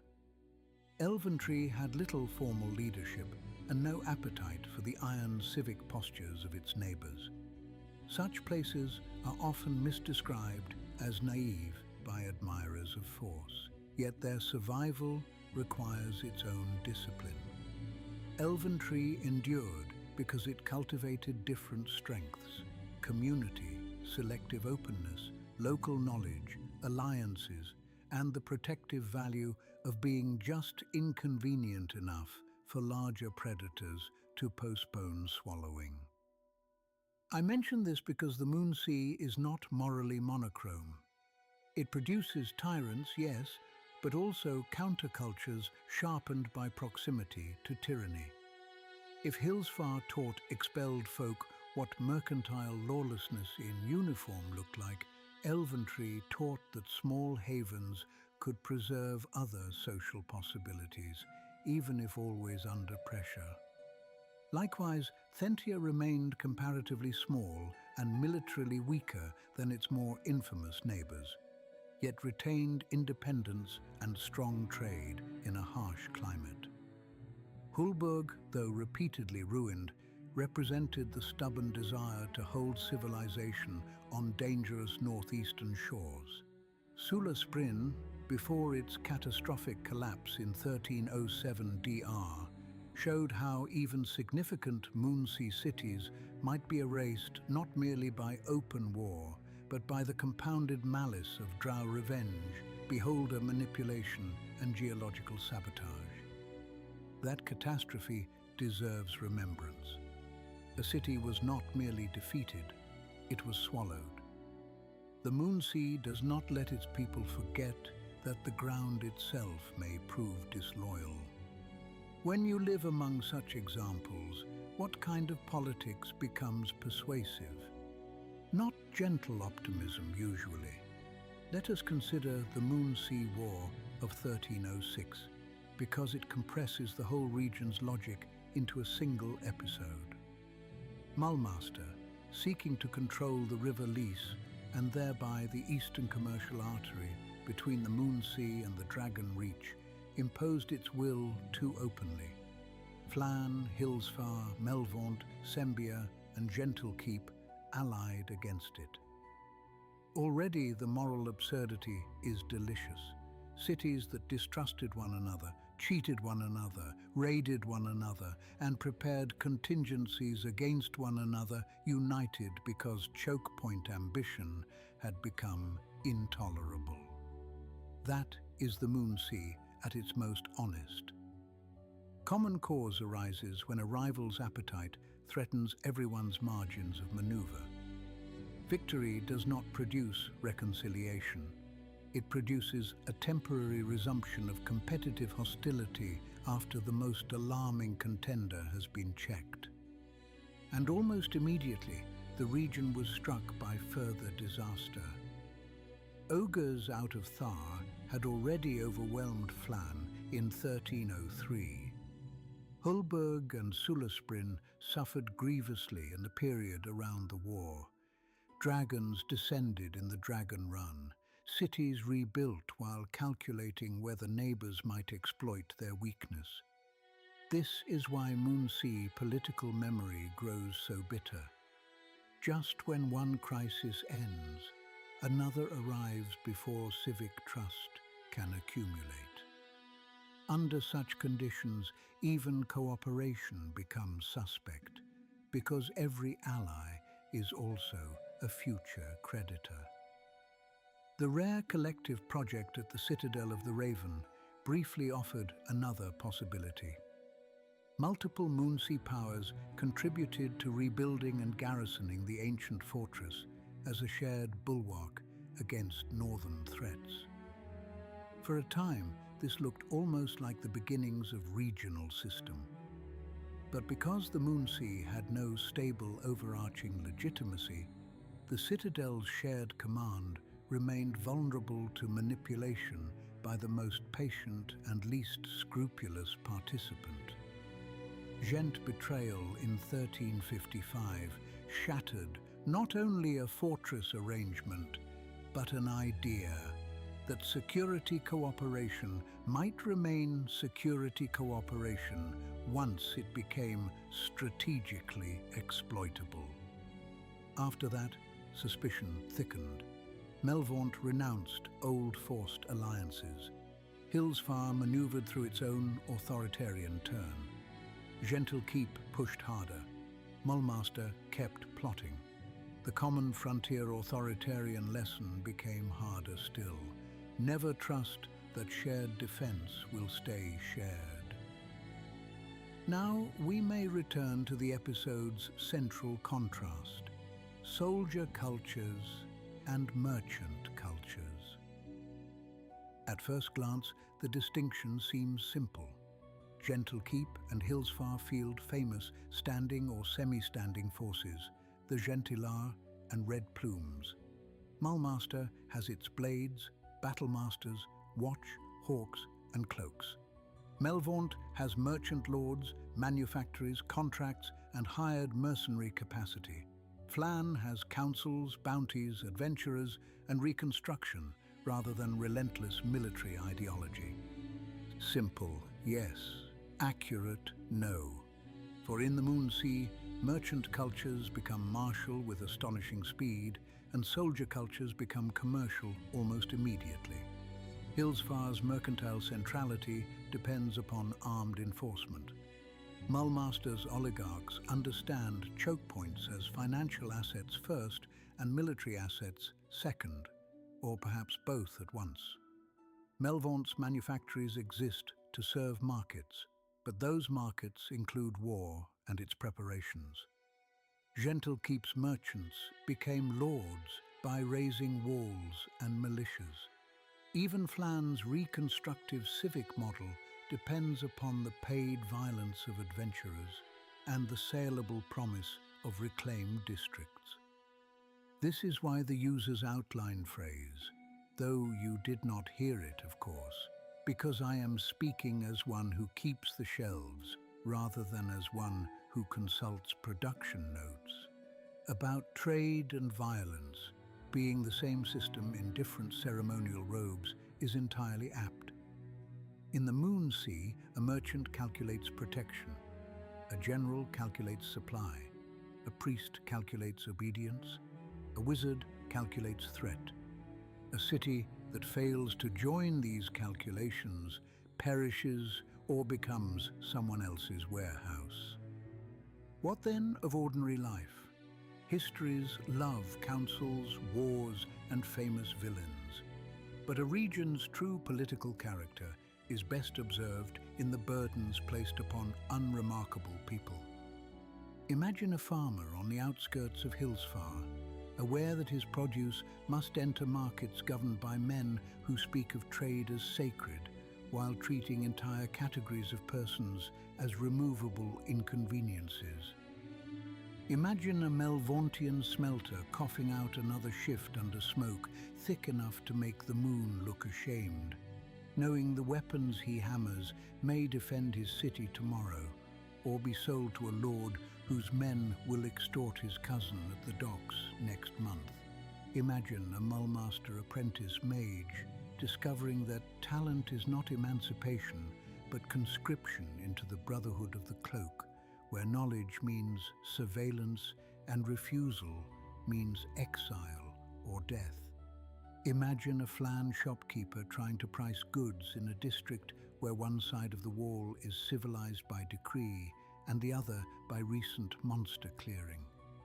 Imagine a carter on the western routes taking gent coin because refusal is dangerous and acceptance may later be called treachery by someone more virtuous and less likely to protect the wagon. This is political weather. It shapes character. People in the Moonsea become guarded because information is a commodity. They become proud because pride is armor for those who cannot afford visible fear. They become suspicious of idealists because idealists do not usually arrive with grain, reinforcements, or repair crews. They become practical, sometimes to the point of moral injury, because the choice is so rarely between good and evil in the abstract. More often, it is between harsh patronage and exposure. between a bad alliance and a worse neighbor, between paying the tax and losing the permit, between hiring the mercenaries and watching the mine burn. You asked why the Moonsea breeds strong men, mercenaries, cults, and survivors. Strong men arise because fragmented insecurity rewards those who can promise quick coordination without scruple.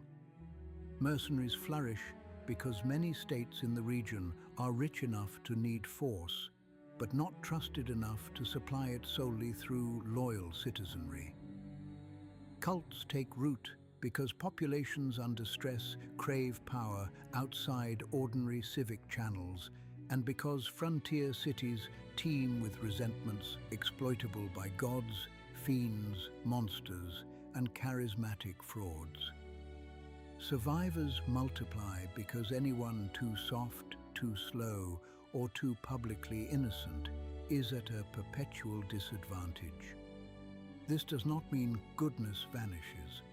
The Moonsea is not some theatrical pit where only villains and anti-heroes strut about to entertain bored sages. It means goodness becomes expensive. It must often be armed, networked, cunning, or hidden to persist. Hence the appeal of adventuring bands, covert resistance, nightly orders with regional purpose, Harper cells, and later anti-gent coalitions.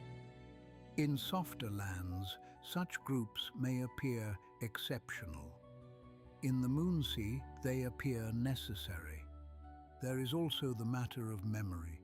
Regions with long stable legitimacy teach citizens to imagine the state as guardian and background. The Moonsea teaches that states are contestants.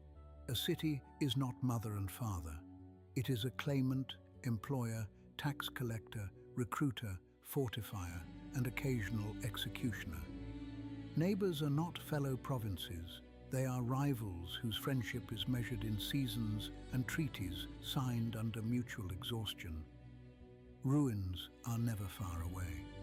Northkeep beneath the water, Sulasprin swallowed, Hulburg broken, Flan partitioned and reclaimed, Ulash reduced, the citadel betrayed, dragons, ogres, cults, bane schemes, gent plots, merchant feuds. No wonder the region's people speak and decide as they do. They have receipts where other lands have slogans. This is why cruelty in the Moonsea is often chosen knowingly rather than by accident. A ruler elsewhere may drift into severity through vanity or panic. Moonsea rulers often adopt severity with open eyes, believing history has already demonstrated the cost of restraint. That belief may be self-serving, but it is not wholly invented. They can point to drowned cities, monster incursions, failed alliances, mercantile strangulations, and magical catastrophes. They can say, "Look there, softness died first." The moral task, then, is not merely to condemn them, easy work and sometimes deserved, but to understand how such rulers persuade the frightened, the ambitious, and the tired. They persuade by asking a vicious question. Would you rather be governed harshly or buried politely? The right answer, for the record, is that this is a false choice produced by lazy or predatory political imagination. The history of the realms contains other models: compact, oath, federated defense, local liberty, disciplined but limited monarchy, spiritual authority not wholly devoured by power, and communal resilience. Yet the Moonsea makes the false choice feel plausible because it rarely grants long intervals in which better institutions can mature without being assaulted. That is what makes the region so valuable for study. It strips political rhetoric close to the bone. There, one sees how quickly a wall becomes a tax becomes a regiment becomes a doctrine, A doctrine becomes a priesthood becomes an intelligence service, and an intelligence service begins calling itself civilization. One also sees the opposite, how a haven forms from refugees, how local militias and adventurers reclaim districts abandoned by central authority, how merchants can be forced into coalition by overreach, how small settlements survive by refusing to pretend they are empires, and how ordinary people keep planting, hammering, bargaining, marrying, grieving, and raising children beside waters that have swallowed grander ambitions than theirs. If you want the Moonsea's political formula, then here it is. Resources without safety, roots without trust, memories without consensus, ambition without central restraint. Ruins near enough to instruct and near enough to tempt. Add winter, monsters, and pride, and you have a basin full of city-states that speak the language of necessity in different accents. Flan says, rebuild. Gentil Keep says, dominate. Hillsfar says, control trade and purify the civic body. Mulmaster says, tax, regulate, coerce, and plot until advantage itself becomes a habit. Melvaunt says, forge, sell, fortify, and let noble houses turn industry into politics. Around them, the smaller places answer in their own dialects. Endure, hide, bargain, flee, resist, collapse, return. That, my apprentice, is why the Moonsea remains one of the best teachers in all Faerûn for anyone who wishes to understand the long marriage between wealth and violence. It is also why the region keeps producing stories that later ages mistake for exceptional. Adventurers clearing monsters from old districts, mercenary companies deciding the fate of cities, sinister networks thriving between ports, mage regulation becoming statecraft, refugee communities flowering under pressure, border wars sparked by customs policy, cults hiding beneath respectable commerce, ruined fortresses changing hands. Proud tyrants briefly checked by alliances of people who despise one another almost as much as they fear the common threat. None of this is accidental color. It is the natural narrative yield of a land where security lagged behind prosperity and never fully caught up. So when later centuries speak of the Moonsea with that familiar mixture of contempt and fascination, remember what they are really reacting to. Not merely a collection of unpleasant rulers, not simply a cold region of hard folk. They are reacting to an exposed political truth. The Moonsea shows what many richer, softer lands conceal beneath polished institutions, that civilization is often a bargain about violence. And when that bargain is made under relentless pressure, it becomes very easy for entire cities to forget that protection was supposed to serve life rather than replace it. Before we close the ledger on the Moonsea, I want to linger among the lesser names and broken places, because great cities alone can deceive. They make regional history look as though only capitals act and only major councils decide. In truth, a hard basin like this is understood just as well by what failed, what fled, and what refused to become large enough to invite the next catastrophe. North Keep we have already named, but it deserves the respect owed to first warnings. Founded in 348 DR on an island near the southern shore, it was the first recorded human settlement upon the Moonsea and a beacon for merchants and northern ventures. Then, in 400 DR, It was annihilated by coordinated enemies and sunk beneath the waters after assault from ships and dragonback. Think on that sequence. The city did not merely lose a battle. It was punished for aspiring to permanence in a region not yet ready to grant it. Every later Moonsea polity grew in the shadow of that lesson, whether or not its schoolmasters admitted it. Hulburg offers another form of warning.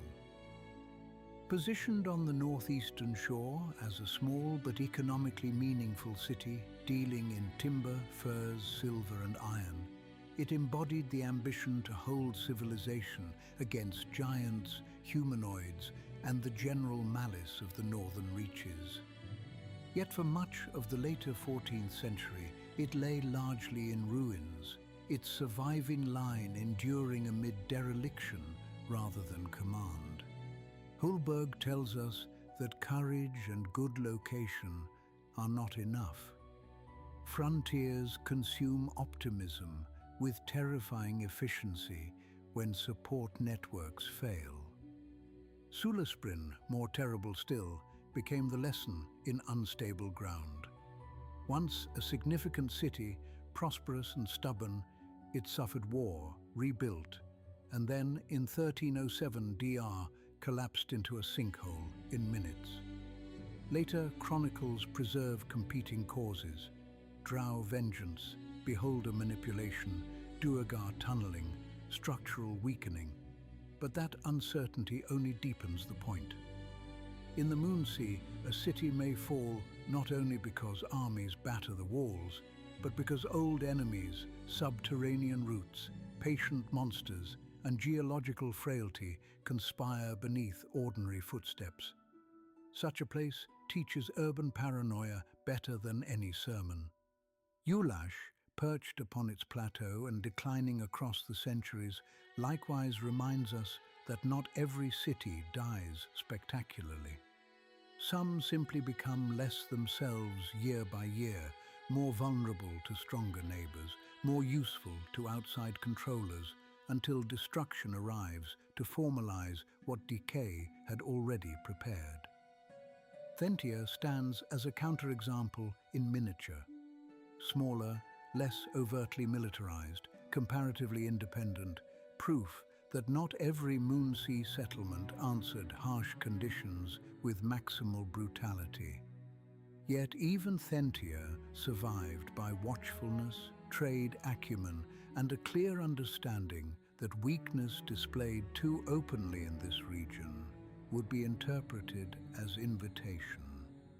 Then there are the peoples beyond the walls, without whom Moonsea history becomes a lie of masonry.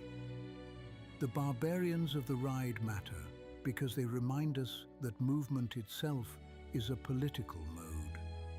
Open steppe country between mountains, forest and Thar does not nurture civic life in the same fashion as a walled harbour.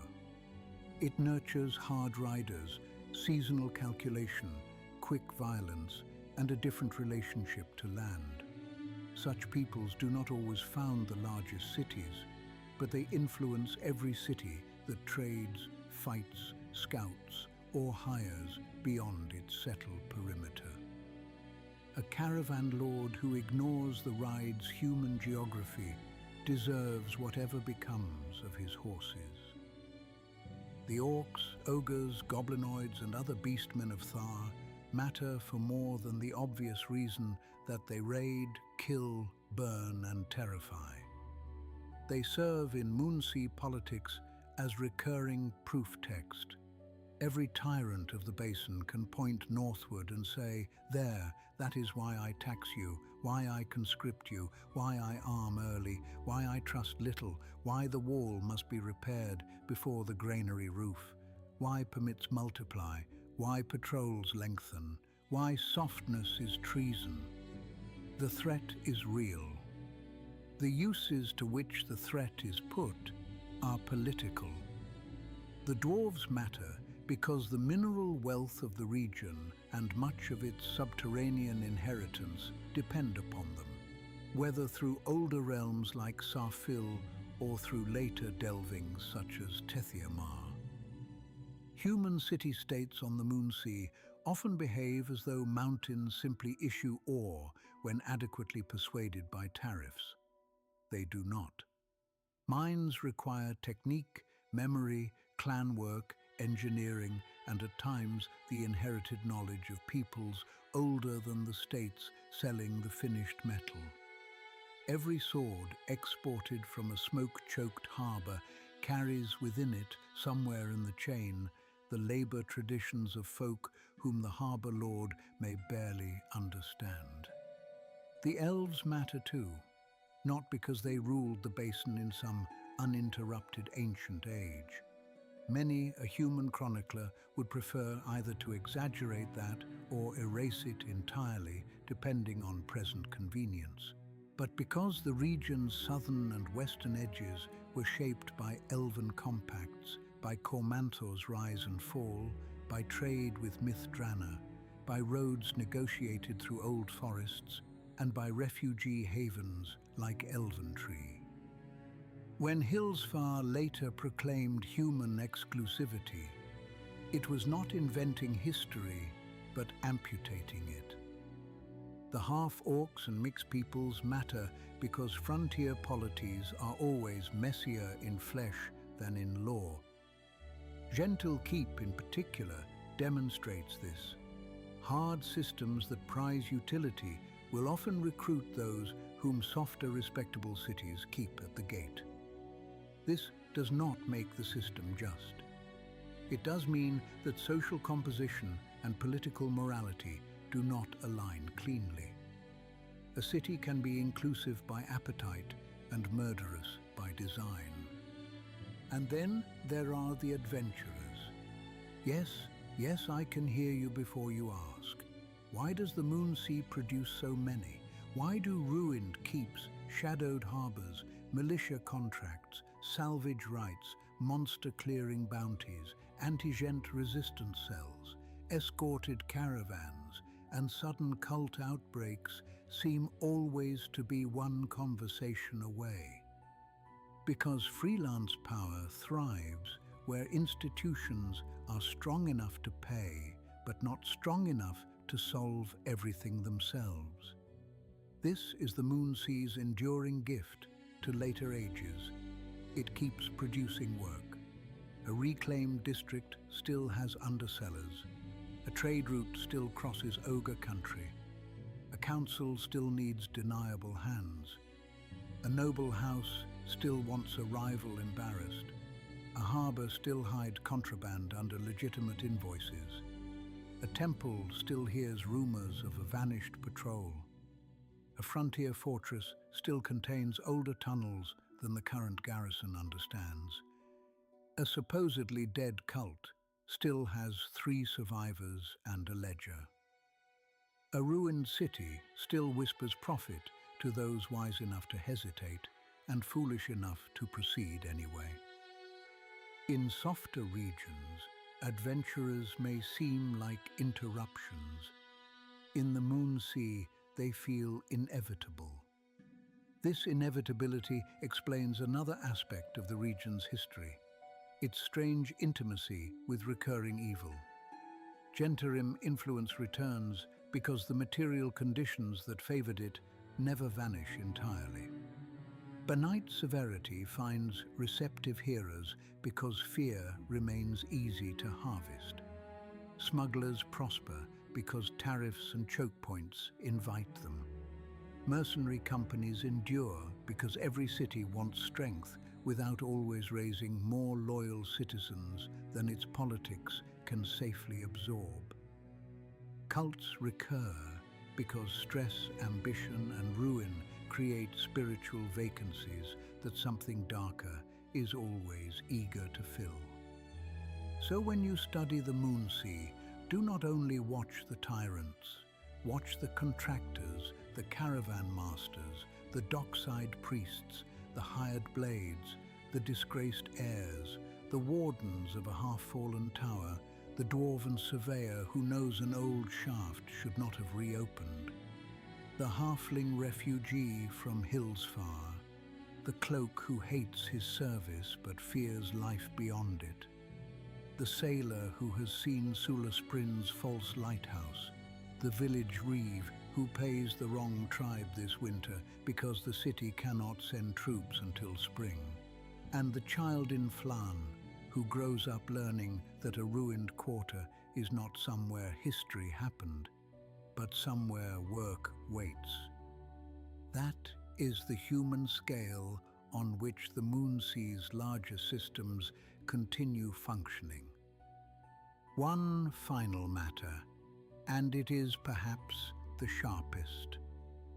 The Moonsea teaches that cruelty can be intelligent and still fail.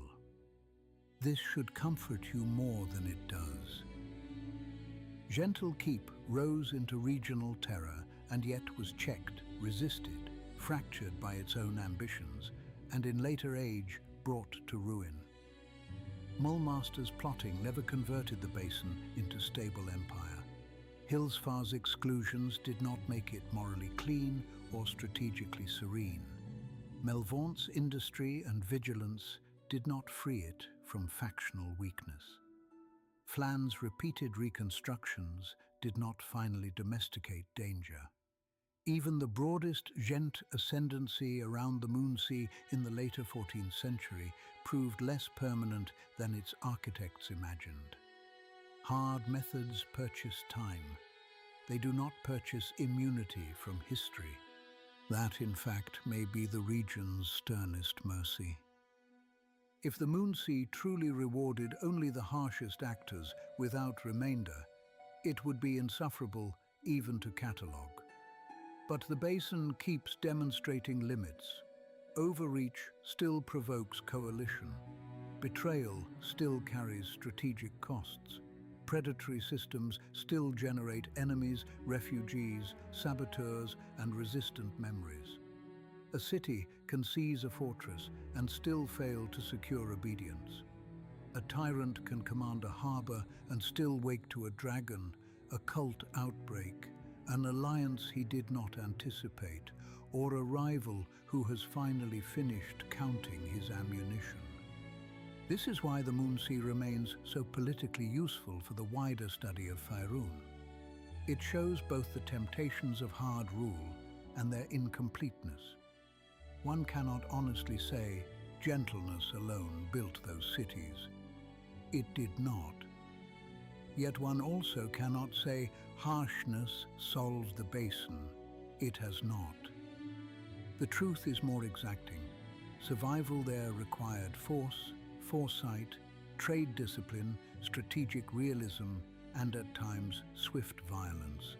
But every power that translated those necessities into permanent moral permission eventually discovered that a population treated as inventory, a neighbor treated only as prey, and a fortress treated as proof against uncertainty all carry hidden costs forward. Some are immediate.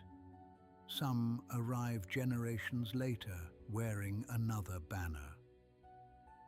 In that sense, the Moonsea is a region of deferred invoices. A ruler militarizes trade.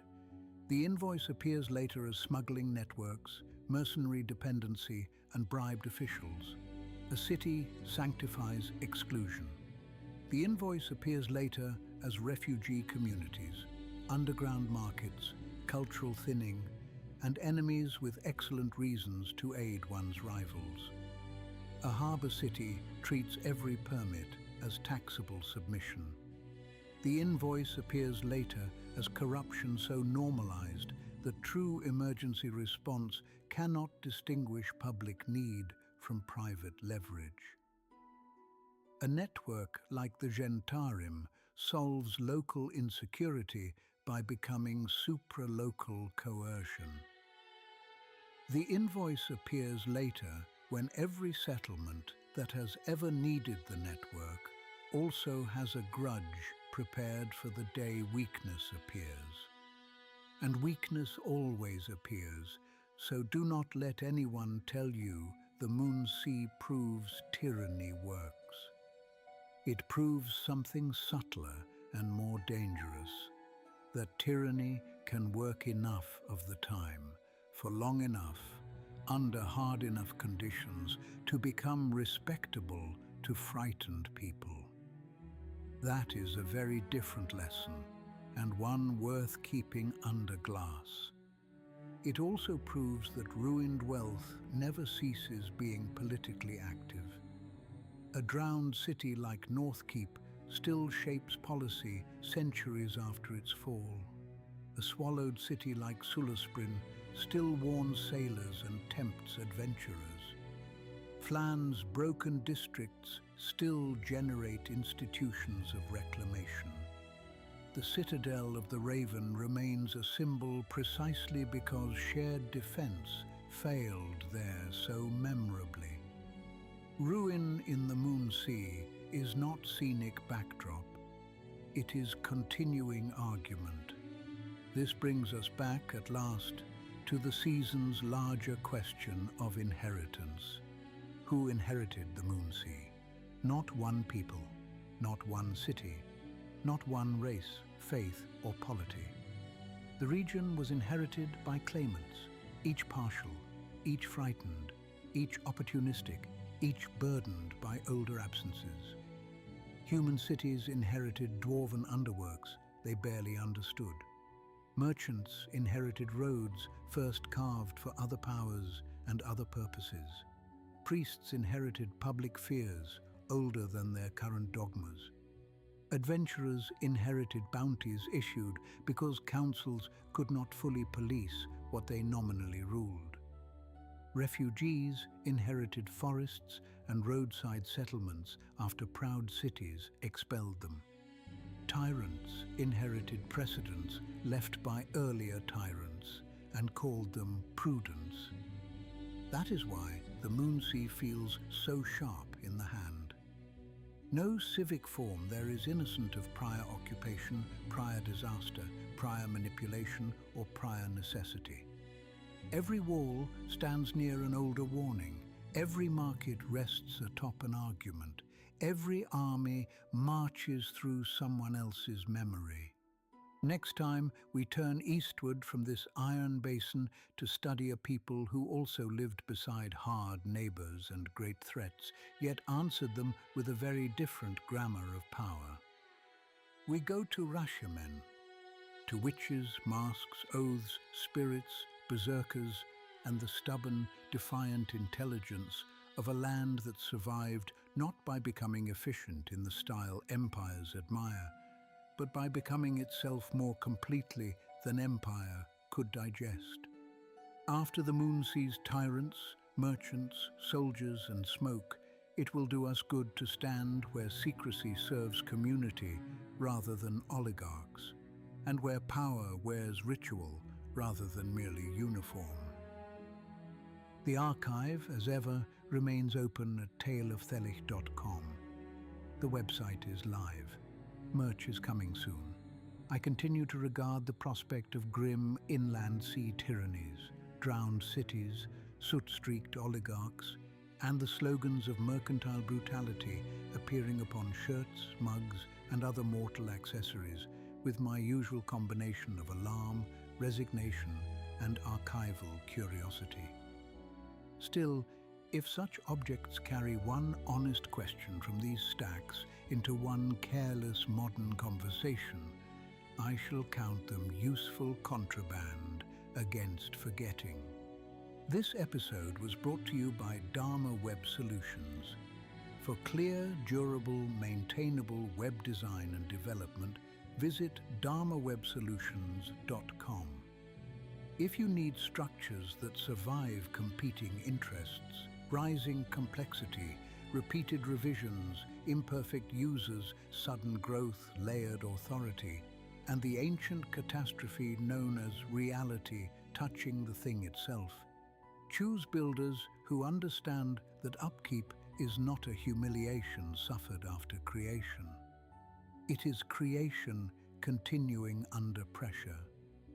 The Moonsea would have been improved by more such wisdom and fewer men convinced that a wall finished the argument. Until then, keep your candles trimmed, your harbour books honest, your admiration guarded whenever rulers praise necessity too eagerly, and your pity reserved not for the strong man who found the times convenient, but for the ordinary people asked to finance his certainty with their labour, their children, their silences, and their dead. I am Aurelian Cantonine. This has been the Lich's Tale. And remember, ruin is not the same as forgetting. Forgetting begins when the wall is remembered, but the fear that raised it is simplified into legend. When the tax survives, but the emergency that justified it is treated as eternal. When the city's prosperity is praised, while the coercions that protected it are called regrettable footnotes. And when a hard people are admired for their sharpness without anyone asking what, exactly, had to keep cutting them in order to grind them so keen.